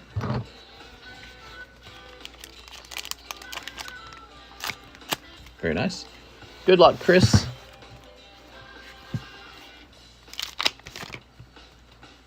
Poly swag. We have a new Sun and Moon era booster box up on the menu now from Crimson Invasion. Did I say Crimson Invasion? Chris Acevedo. I think I was swapping words there. I think I meant to say we have a new booster box, Crimson Invasion, from the Sun and Moon base set. No, from the Sun and Moon era. There we go. Tripping over my words so much. Mister, if Rand tries to time me out, use my $5 to untime me out of my bag. I think I get sleeper as the day goes by. What's the chase card out of the base set of Sun and Moon? So the chase card would be like Lily and Umbreon Rainbow. Yeah, Lily. Tuesday stream, low-key staying busy. Yeah, weird, isn't it? It is weird. Alan Abale says, one Pokeball. You got it, Alan. Okay. Ditto. Oh, a couple things behind the Ditto. Zygarde Shiny from Hidden Fates. Naganadel. Oh, Mega Charizard. What do you got out of here, huh? Tapu Koko, Appleton. Okay, and Ponyta. Nice, man. So he then says 2 of 0 lanes.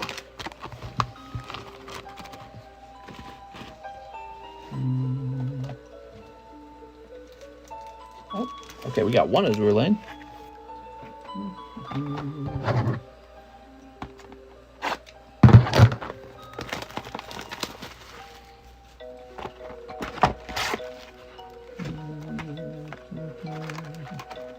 WTF, that was a bustable of a live custom. Now, that was actually a Pokebra. That's our Pokebra. That's our custom booster pack of raw cards.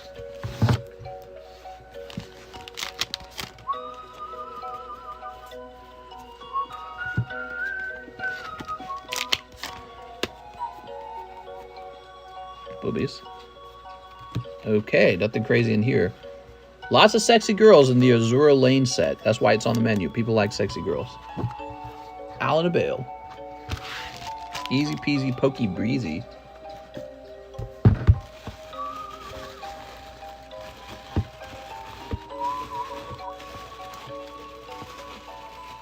Ah, Mr. Allen. Been a little while. Welcome back, Alan.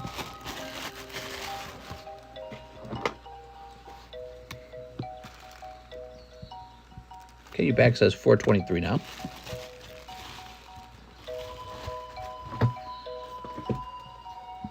Christine Andrews is back for another round. That was fun. Pair of packs. Let's get 2 more. Star Wars WEISS. You got it, Christine. Yeah, we sure like Star Wars WEISS. How's the line? Short. The line is short. Excuse me.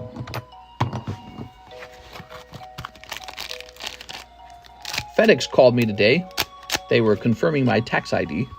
And they have some sort of expensive box coming. Probably Clayburst and Snow Hazard. Here we are. 1,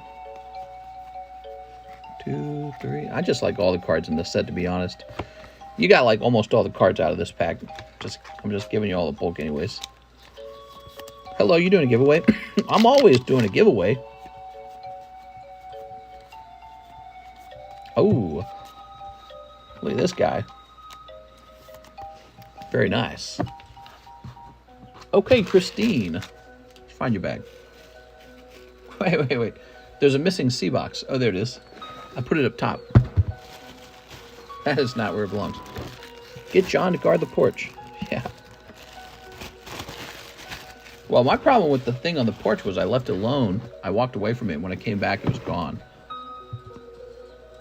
Shouldn't have left it there. Mr. Nazari returns with 10 Lost Origin and 10 Fusion Strike. You got it, man. No one asks, how is the giveaway? I know. Not right. 1, 2, 3, 4, 5, 6, 7, 8, 9. So that's 9. Lost Oregons. So this is a very fast moving set.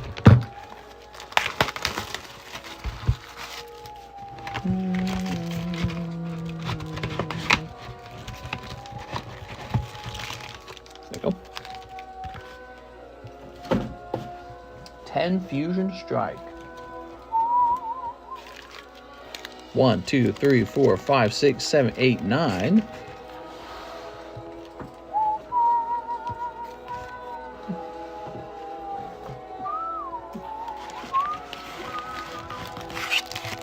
There we go. Remember back in the day we were opening up a case of Evolving Skies together? Do you guys remember that? And in the boxes, out of the entire case, there was not a single actual rare hit. Who remembers that? I remember it. Not a single chase card came out of the entire case. And I called it a defective case. Now we know why. Alex says, besties guards. Hardcore fan says, I remember. Yep. We open a case of Evolving Skies. Somebody ordered a whole booster box of them, right? And when we opened the booster box, he didn't get a single chase card. And then I started to realize, I was like, wait a second. We've been through a couple boxes in this case, and there has not been even one chase card in it. We were victims of that theft. That's what it was. I thought it was just the sorting machine maybe like made a mistake. I called it a defective case. That's what I said. So I thought that maybe it was just bad luck. Oh, nope. It was theft. We knew it. Yep. We experienced it. This Pokemon says that the theft did not mess with the pulls. I don't believe them. Well, yeah, that's not true at all. Wow, right off the bat. I'm glad you went a little deeper here, Mr. Muhammad Nazari, because there's that Pikachu. Perfect. Way better. We can never know if it didn't. Well, yeah, but we definitely received a case with no hits in it. I'm, like, acutely aware of it because I was selling them. Yeah. The whole case was bad. Not a single pull in that case. Look at this. Gengar reverse. So cool. There we go. What I started doing, I told people that I would cut the packs in with another case, right? That's what we did. Here's Swanna. The other case did have hits, I believe. If they admit it, people lose faith in the Pokemon company. Sue. Yeah, it could be actually a legal case for them. And, you know, I don't think that people would bother suing them, but you never know. America's very sue happy. It's like, hey, wait, I'm owed restitution. I opened a couple $100 of that stuff. Pokemon, I want my money back. So imagine a class action lawsuit because Pokemon did not deliver an actual chance at a hit because one of its employees stole the hits out. So Pokemon can't have that. So officially they have to say, no, no, no, no, no. Hit rates were fine. Hit rates were... I mean, how many hundreds of dollars of Evolving Skies did everyone open? Probably a ridiculous number of people went deep on Evolving Skies. Okay, what do we got? We got a little Snorlax Genesect. Love it. I'm gonna sue Walmart. Pokemon you know, that's something to look into. If you're a company that sells a chance for a hit and the hits have been removed, well, you've been robbed of that. And so it's kind of gambly in its nature. Whoa, this is a cool artwork. And if the gamble's been fixed so that you're going to lose, it's, you know, that's something to complain about. Oh, you got it. That's going to be Mew. Woo! All right, but we got the hot boxes, man. Mr. Muhammad Nazari picking up a chase card from Fusion Strike. Congratulations, man. The second order paid off, didn't it? Because you could have gotten all negative and given up after the first order. I can't believe how good the second order was for you. Wow. Here's Breloom. A lot of the times, if you're not getting the pulls you want, you just have to keep opening and you'll pull something. You know what I mean? Oh, my God. What is he getting? Ah, Greedent. Okay. I saw that Silver Edge come out, and I'm like, is he getting another one? That's the second time you pulled it for me. Really? That's not normal. That is an unusually high pull rate. That card's super rare. We've only pulled a couple of those ever. Second time, huh? That's very lucky. Well, you know, it's from a fresh case. So we get fresh cases all the time, and that's how I order. But you know, those fresh cases cost more. They're not as when a set first releases, the cases are cheap. But as time goes by, the cases become more expensive. All right, so we're gonna let Mr. Mike's side know we pulled that.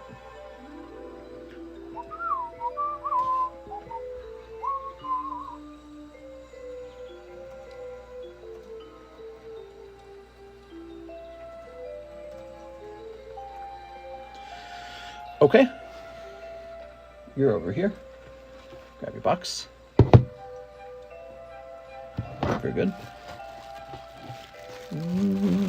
Can't believe he pulled the Greedent. Living legend. I know, right? Third best pull. Right, you got the Espeon, the Gengar, and then the Mew. These hollows shouldn't be in here.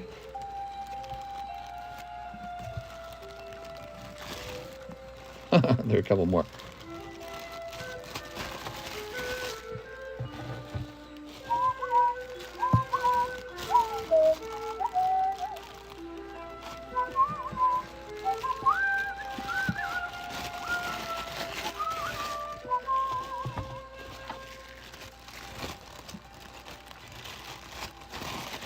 Okay, splitting this between the hollows and the non-hollows.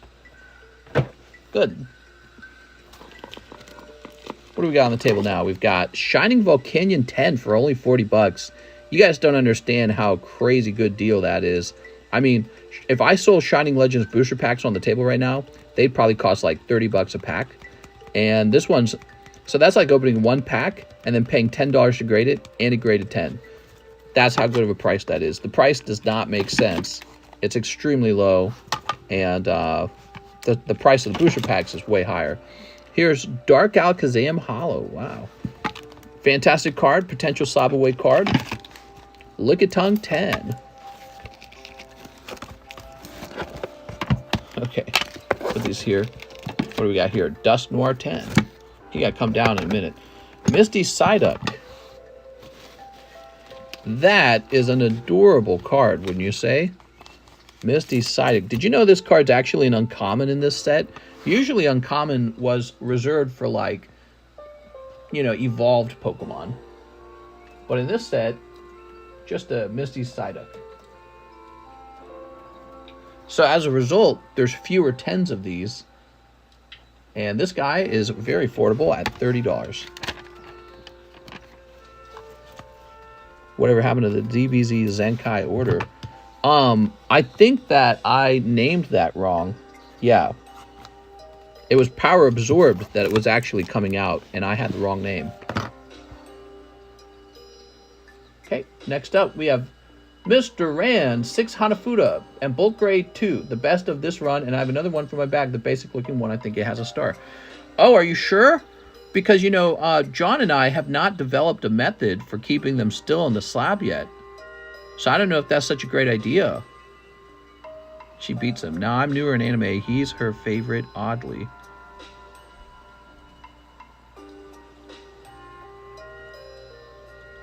Yeah, so when it comes to the Hanafuda cards, Ran, I don't know if we're ready to start grading them. Oh, I thought you did, Rip. Look, we got this one, the Tanuki Mario. He's kind of sitting nicely. He doesn't really fall around much. Oh, actually, look at that. That kind of fell into place even better. So that looks really nice. I mean, we could just go for it if you want. I don't care, Rand. Money's money, but we ought to develop a system for keeping it in the center. That means, I think, leaving an impression in the sleeve somehow, but I don't know. I tried getting this Hanafuda card to rest in the middle. It was really difficult, actually. Where'd it go? Oh, here it is. So here's an example of it not looking so nice. So how do you get this one to rest in the middle where you want it to? Ah, now look. See, it's tilting there.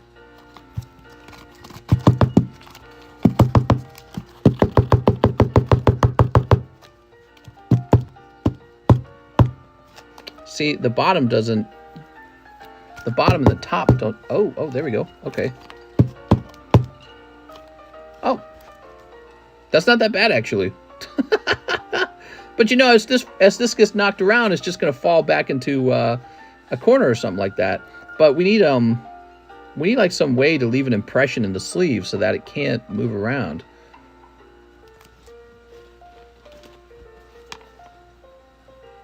Mister gonna wake up the wife. Yeah, she might think that someone's knocking at the door. What do you think of that? Is that all right? I'll grade them for you. Let's do it. Let's go for it. 6 Hanafudas.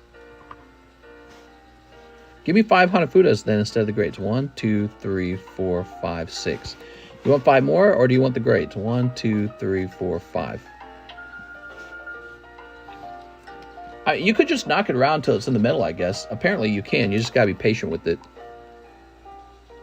They don't really slide around as much once they're in the middle and you don't shake it or anything.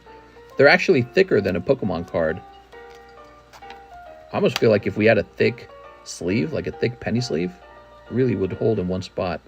But that could be bad too, because then it'd be really hard to move them around. You tell me what you want, Rand. You want 5 more or you want grading? Mario Hanafuda, they come in a little pack. Yes, they are a deck of Hanafuda cards. Thick. Oh, wait, it's okay. No problem, Rand.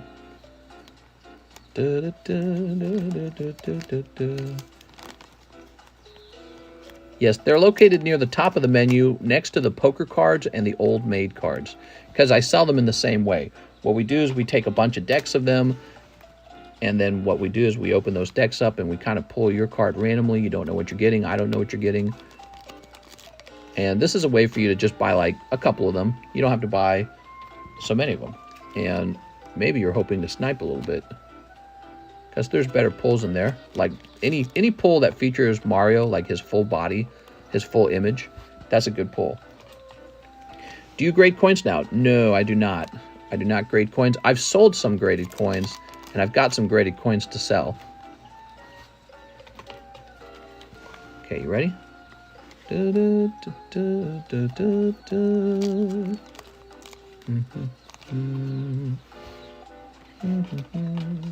I still say the Luigi Mansion card is best.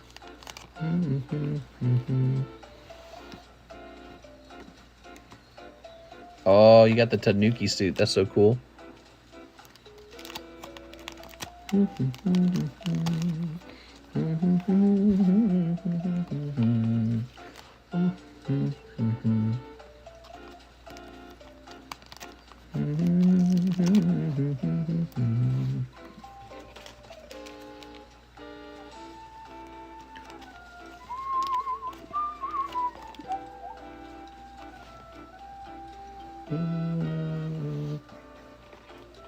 Disney 100 most expensive is like 10K, 12K. The Steamboat Willie? I want a Steamboat Willie. Oh, wow. You did well. I can already tell. So, you ready, Rand? Set this down.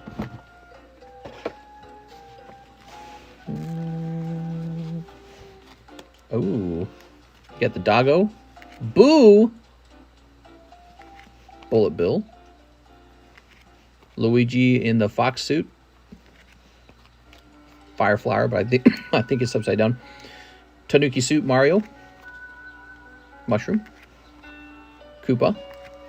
Bob and Flying Mario. I think you got like all the hits basically, Ran. Nice. Ran M.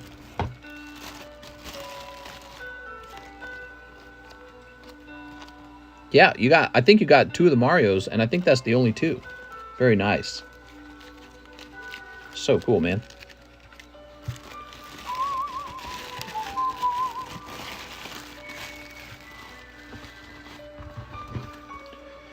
Dang, that's a small bag, says Alex. Oh my God, Alex.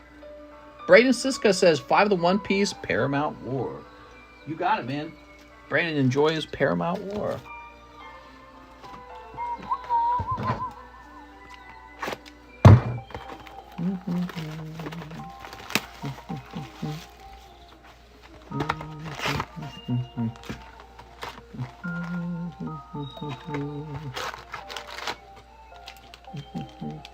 We are going deep. You opened a lot of cards today, Mr. Braden. I appreciate that, man. You and Mr. Muhammad Nazari, real deep on this stream.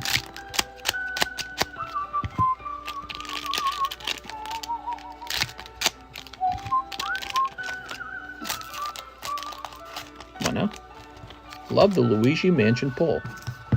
Luigi Mansion is very cool on the Hanafuda set. All right. First pack kind of cold. Pack number 2. Pack number 3. Suzuki. Is there a new one-piece card set coming out soon that I should be aware of? Like a new English set? The Mighty Enemy set, right?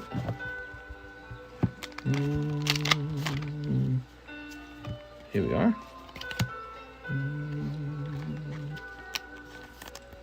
Ice cream for ice cream.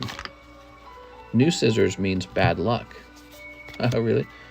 Saw buy it now 100 for Feather Cape Mario on eBay. Isn't that cool? That's really neat. I need to talk to John about what we're going to do about keeping those to sit still. I feel like I had kind of an interesting idea. So we've been using these sleeves, right?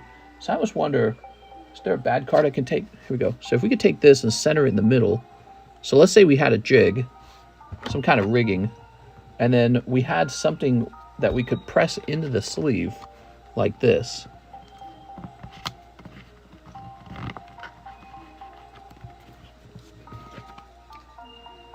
Well, that's not strong enough.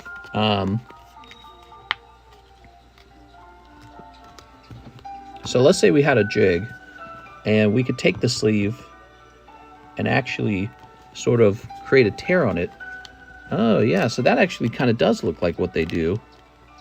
And so when the card goes inside, well, here's the one part I don't understand is how do you...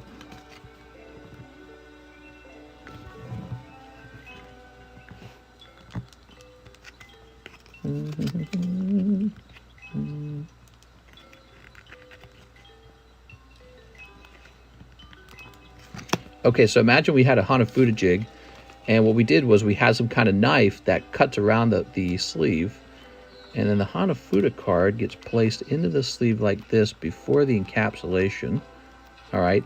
And then after the encapsulation, perhaps this sort of like damage on the actual sleeve will keep it from moving. I don't think I cut it very well because I don't think it fits properly here. I don't know. Just make a new slab. Well, that's a really expensive thing to do, and I think just putting in a sleeve actually works fine. That could possibly work.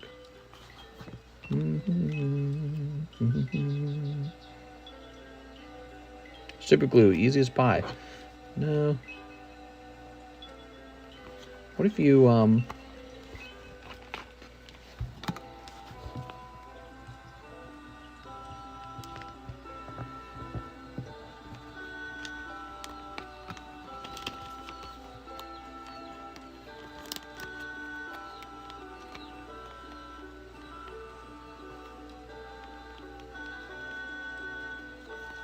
So if this was encapsulated, maybe that would be hard for the item to actually move around. The problem is it wouldn't guarantee that it wouldn't move around. But you see this crease I've created? I think the crease really would reduce the odds that it does move. And so we don't actually have to melt the sleeve, but a crease could cause the item inside the sleeve to never move again. However, John would have to work on that every time he grades one of these. It would just take him so much longer to grade it. And so he would need like some kind of rig that does that very quickly. So like just imagine this gets encapsulated. And so the sleeve is perfectly flat now. I think that's really all you need. Yeah, I don't think it could move around at this point. But then again, if somebody banged on it real hard, it could slide back down underneath this crease. I think it's possible. Couldn't you make a custom plastic holder that the Hanafuda card sits in? Yes, you guys have to understand, manufacturing can take months. I don't want to wait months to start grading Hanafuda. Technically, we can grade them now if we wanted, if you're okay with this. Okay. So they can be graded now. All right. That's for Braden Siska. Mr. Braden with the fancy bag. I've seen it with PSA bang on me real hard. Oh my god. How's everyone's love lives? Your love lives going well? Who would like to improve their love life? Very good. McNeil Magda Ong, 2 base sets, Sun and Moon. McNeil? Silly Billy.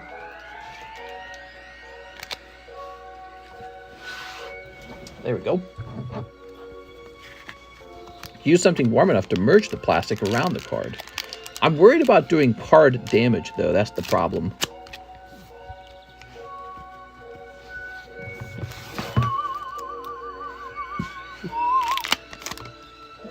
Oh, I like this Poplio. Energy retrieval. Pack number 2. McNeil Magda Ong. Zubat! I'm sorry, McNeil. Nothing crazy coming out of that round. Nothing crazy coming out of that round.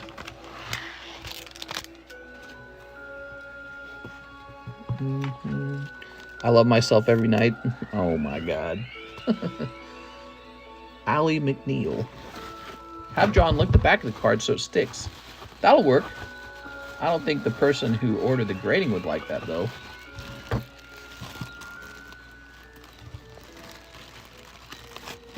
There we go. I'm thinking of the buyer's whole Hanafuda deck before the prices go up on them. I got it, Mr. Measure exactly where the card will sit, and then take a soldering iron and slightly burn the plastic on the lines. It won't slide out. Now, here's my thoughts on that. So you're right, that would work. You could do that on the left and the right, and then you could slide the card in. But what about the bottom and the top, right? The bottom and the top would still be an issue. A soldering iron, huh? Jennifer Yap, 2 Resurgence of Power. Resurgence. Miss Jennifer. Make a box, but don't do the corners. I think if you had it like a square cookie cutter, let's say you had a square cookie cutter that was shaped exactly to this size, maybe slightly larger, and then you press down on the sleeve real hard, just hard enough to leave a huge indentation, but not hard enough to actually cut the penny sleeve, then you could just slide this, excuse me, into that position, and it would hold. That's what I'm thinking. Do the bottom and left, and then you have the top right to slide the card into. Actually, when you think about it, you could do the sides and the bottom with the soldering iron, and then just leave the top unsealed. This is too much. Just stop selling Hanafuda, says Cheese. All right, so Jennifer Yap, 2 Resurgence of Power and 2 Soldier Returns. Oh, Soldier Returns. Now, Soldier Returns are expensive, right? But these actually contain one of the biggest chase cards in the TCG, and that's the Tifa card. If you can pull that Tifa full art, super valuable. People love that card. All right.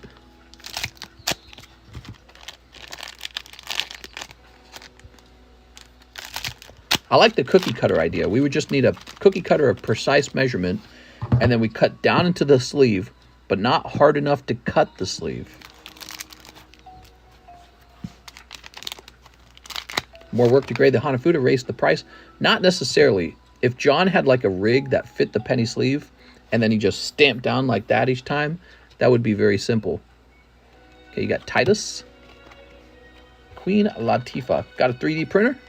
No. Here's Echidna. Should I? Aiko. Umaro. He's a legendary in this one. How about a bag sealer? Oh, Princess Sarah full art. Very nice. Pulling a full art. Great job. There we go.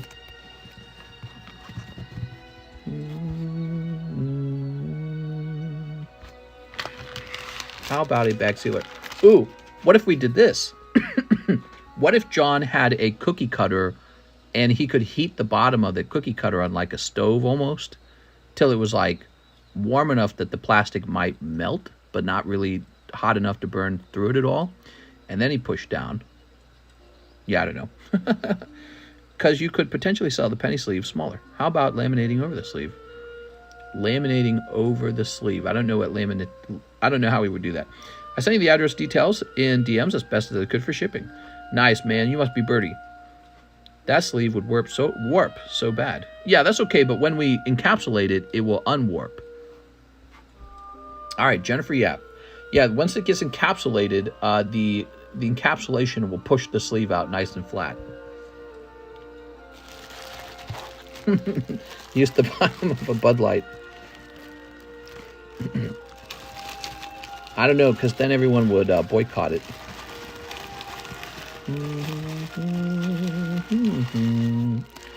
I bet I could order a custom cookie cutter. I just have to see that system works. All right.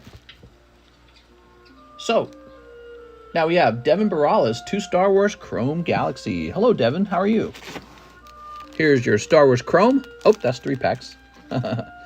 These are excellent. These are premium Star Wars cards. They cost more, but every card in the pack is a holographic card. More importantly, you have these actual decent chances for like numbered cards, like 1 out of 50, 1 out of 5. You got a chance for cards so rare that you have to mail them in, or they have to mail them to you. And then you have a chance for signature cards. So the Topps Chrome are definitely... We had a week when we first got these in, and this is all anyone was buying for like a whole week. All right, Devin. Cough on it so it sticks. Yeah, maybe. Qui-Gon Jinn, Ewok, and Finn. So this pack did not have any major hits in it, but they still look really nice. So you could just probably grade these common cards, and if any of them got 10, so they need good centering for a 10, but if they got a 10, somebody probably... Oh, that's your refractor. That's rainbow. I can see it. So that's the hit in the pack. That's the refractor card. There's the Ewok. There's a super small chance for a 1 of 1 signature. There it is. 1 of 1 signature, guys. So, yeah, I mean, if you were... You know, a lot of these card sets offer maybe like a beautiful $200 card. When a set like this comes out, you might pull a card worth thousands of dollars.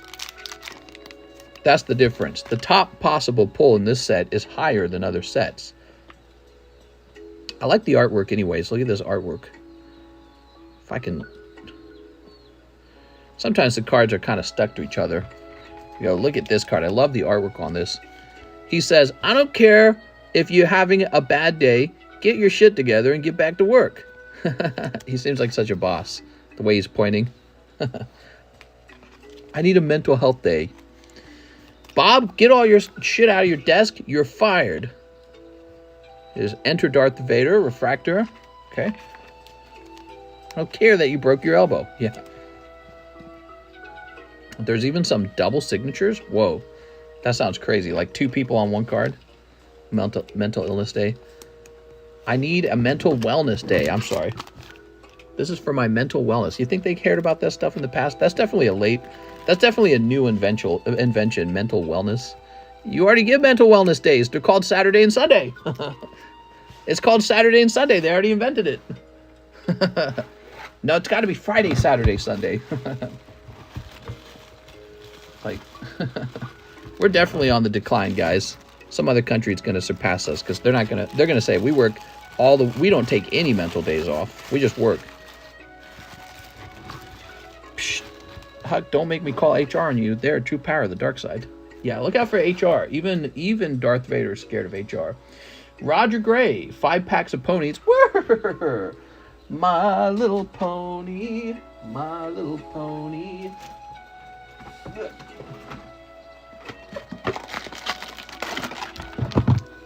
1, 2, 3, 4, 5. 1 Emissary of Light. Okay, I know what the emissaries look like. They look like this one. 1 Digimon Classic. Do we still have Digimon Classic? Hold on, I'm looking for it. Ah. No, that's Double Diamond. Dude, I don't know if we got Digimon Classic. It's probably still on the menu. I'm sure it's on the menu. I'm sure I left it on the menu. Yeah, I have the most annoying tickle in my throat ever of my whole life. Alright, let me check the closet. Now I'm in the closet too. And I pull out my gun. Excuse me. Double diamond. We're out of classic. We've been out of classic. We did this last time. We're out of classic. Classic is no bueno. I don't know if that's the right word. We have double diamond. Let me get you a double diamond pack, okay? I got to remove classic from the menu because we are out of it. Just do another emissary. Gotcha. I could probably get more Digimon.